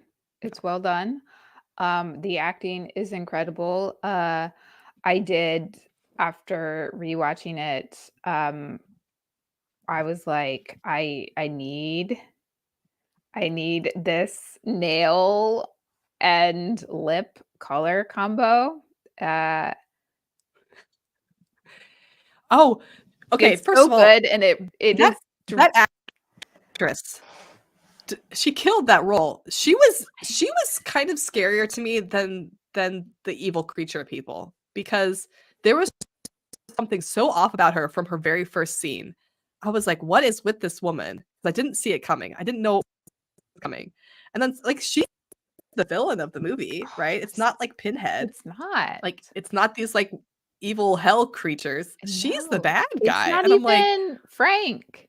Like you think it's Frank? Yeah. He's the creepy thing who started I this mean, whole she's problem. inviting people to her house and then killing them so that her ex-lover can come back. Who is the brother from the of her dead. current husband? It's Which bizarre. is so bizarre. It's And bizarre. can we talk about Larry? He's like the sweetest, most wonderful man on the planet. And I Garrett love him. can't cut a break. That's all I'm saying. He can't. I love him so much. can't. He's so But amazing. you know, it's funny because I now it makes more sense to me now why all those interviews with Andy J. Robinson on Star Trek, where he was like afraid to take the role of Garrick because he didn't want to get pinned into another like franchise, because he'd already been in multiple franchises where he was typecast as a certain type of character. Now I get it. I get it a little bit more now after having Yeah. seen him in Hellraiser. Yeah. I mean, it will was messed I up. will be honest, like this is the one where I've seen half that movie. I can't watch I can't do gore for sake of gore. And while I recognize that there's Yeah. good acting in this movie, it was just too much for me. That's It's fair. heavy. It's heavy. a lot. It's a lot. I struggled with this one.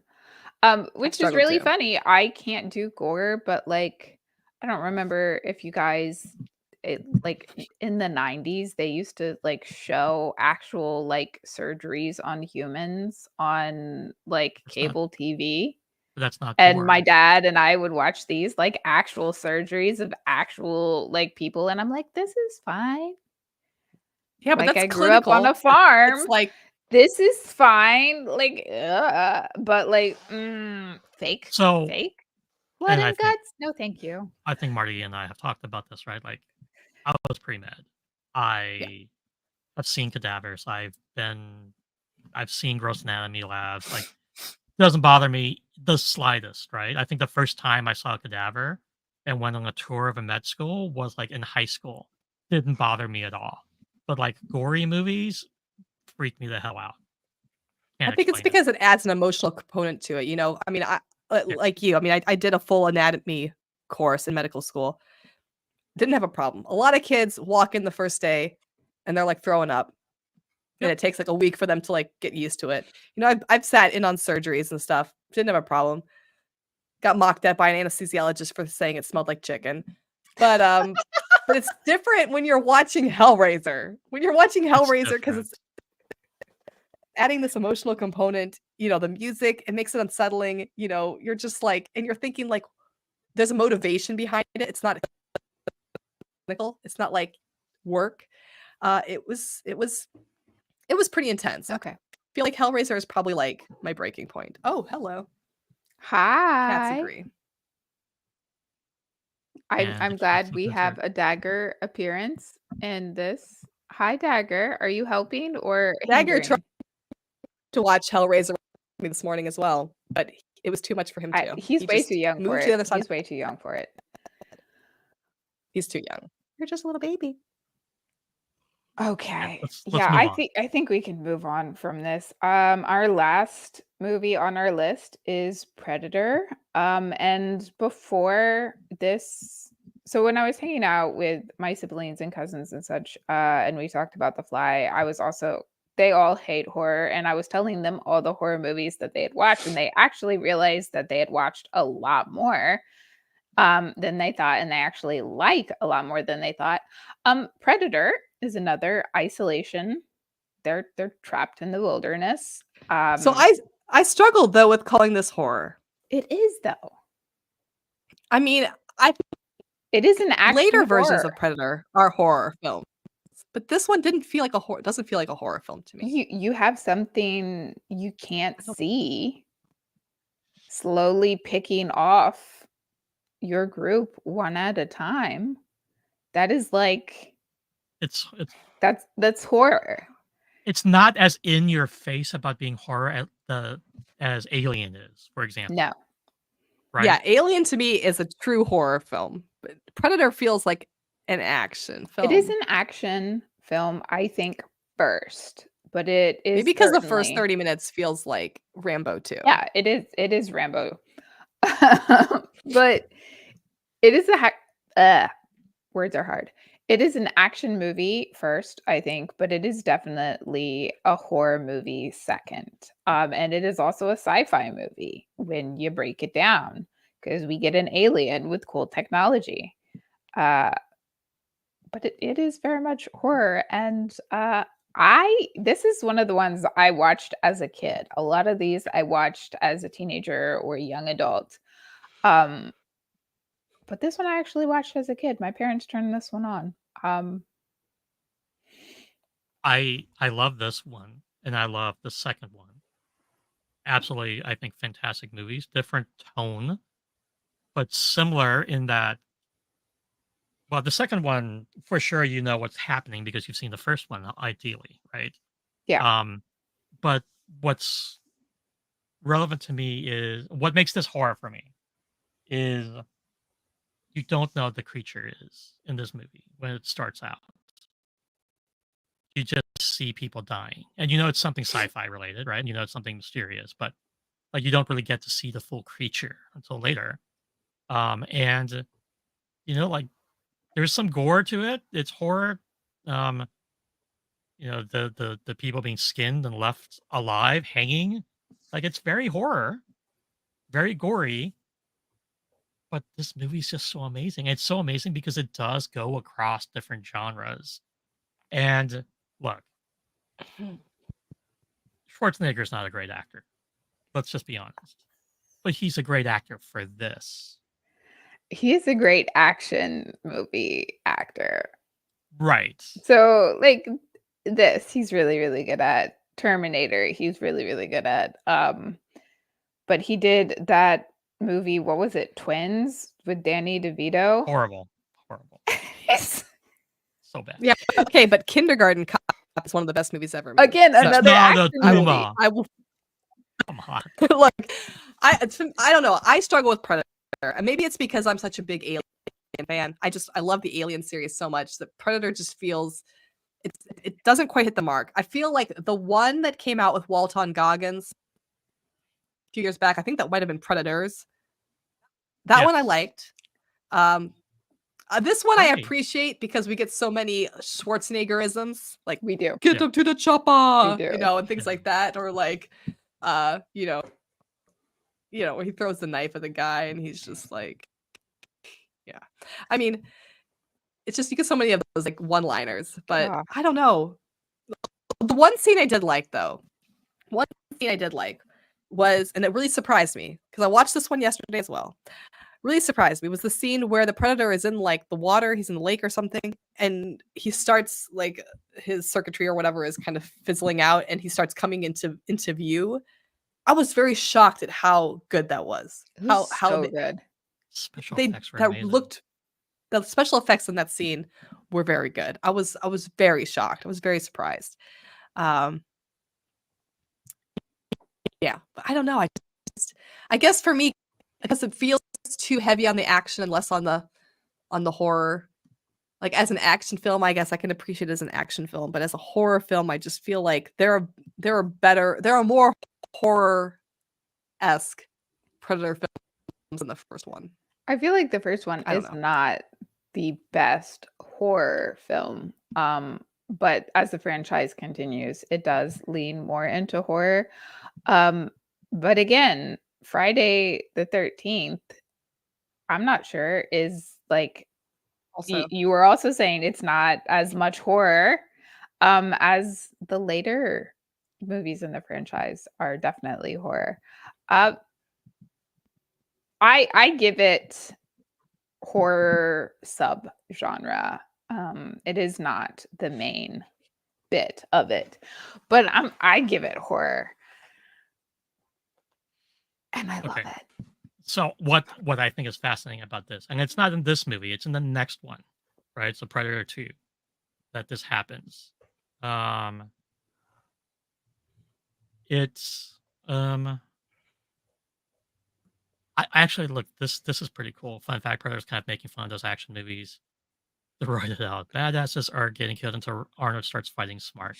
I mean, kind of. That is a big Yep. part of that is that just being an action hero got you killed in this movie because you're seen as the threat and the prey to go against.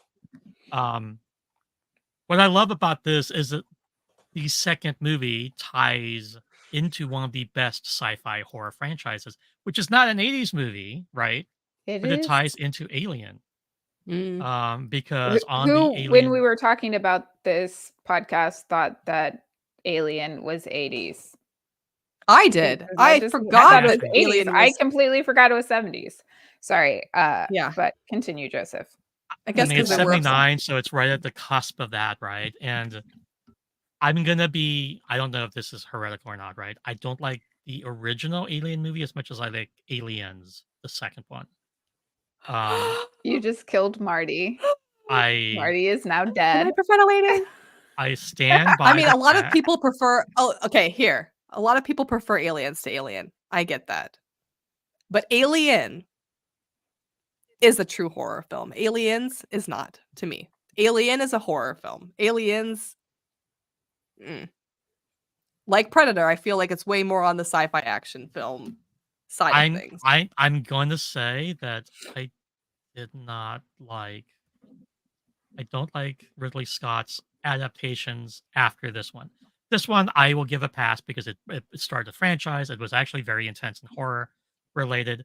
I think James Cameron did a much better job of Aliens. And I think that when Ridley Scott stepped back in to kind of like assert control again with like Prometheus and the follow-ups, it didn't hit the way it needed to. I don't hate Prometheus, but I don't think Ridley Scott is a director as James Cameron, and I understand that that's probably going to get people to hate me, but that's okay. I'm okay with that. No, I mean, I think a lot of people don't like the prequels. They don't like Prometheus. I love Prometheus. It's one of my favorite Alien movies, but not for the same reasons why I like Alien. But I think part of the problem with Alien, and one of the reasons why James Cameron, I think, stepped on board for Aliens, is that the way Alien ends, it wasn't really set up to have sequels. It wasn't really set up to have for it to be a long running franchise. And it's kind of, if you think about the setup of the first film, like the isolation kind of like setting where you defeat the creature and then you escape, it doesn't naturally lend itself to an easy segue into like a long running series. And I think James Cameron stepped in and was able to figure out how to make that transition from like an enclosed, isolated horror film to something that could spawn more films. So I do give him credit for that. But I don't know.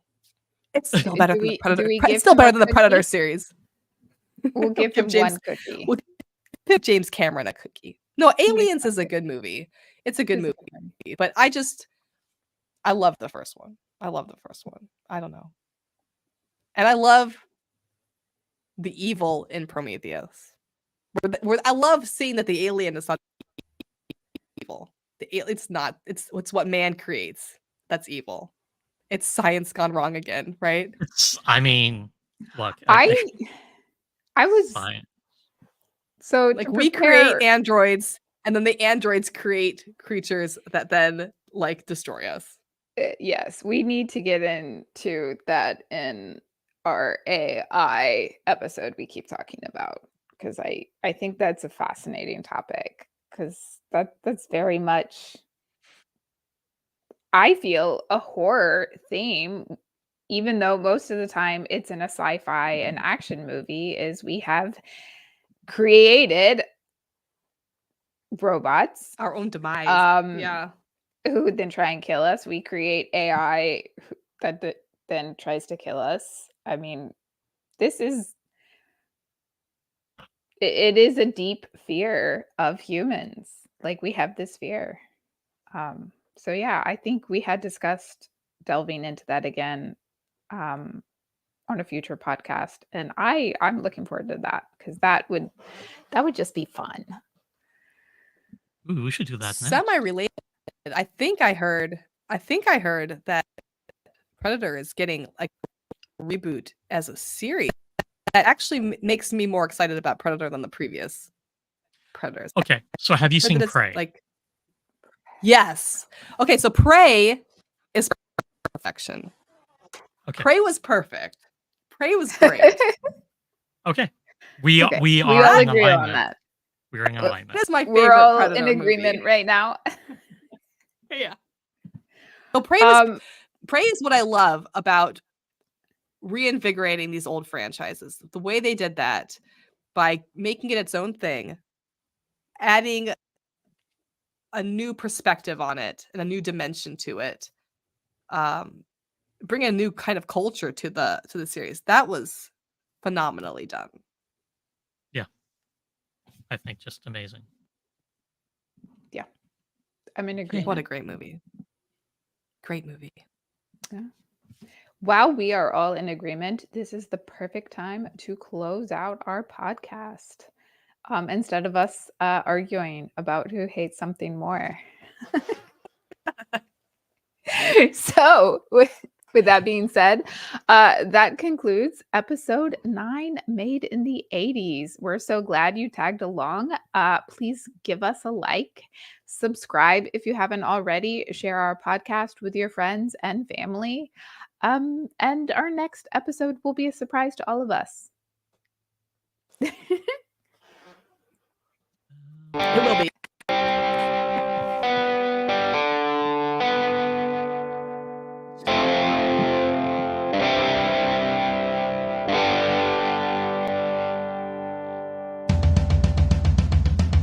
Going out to explore.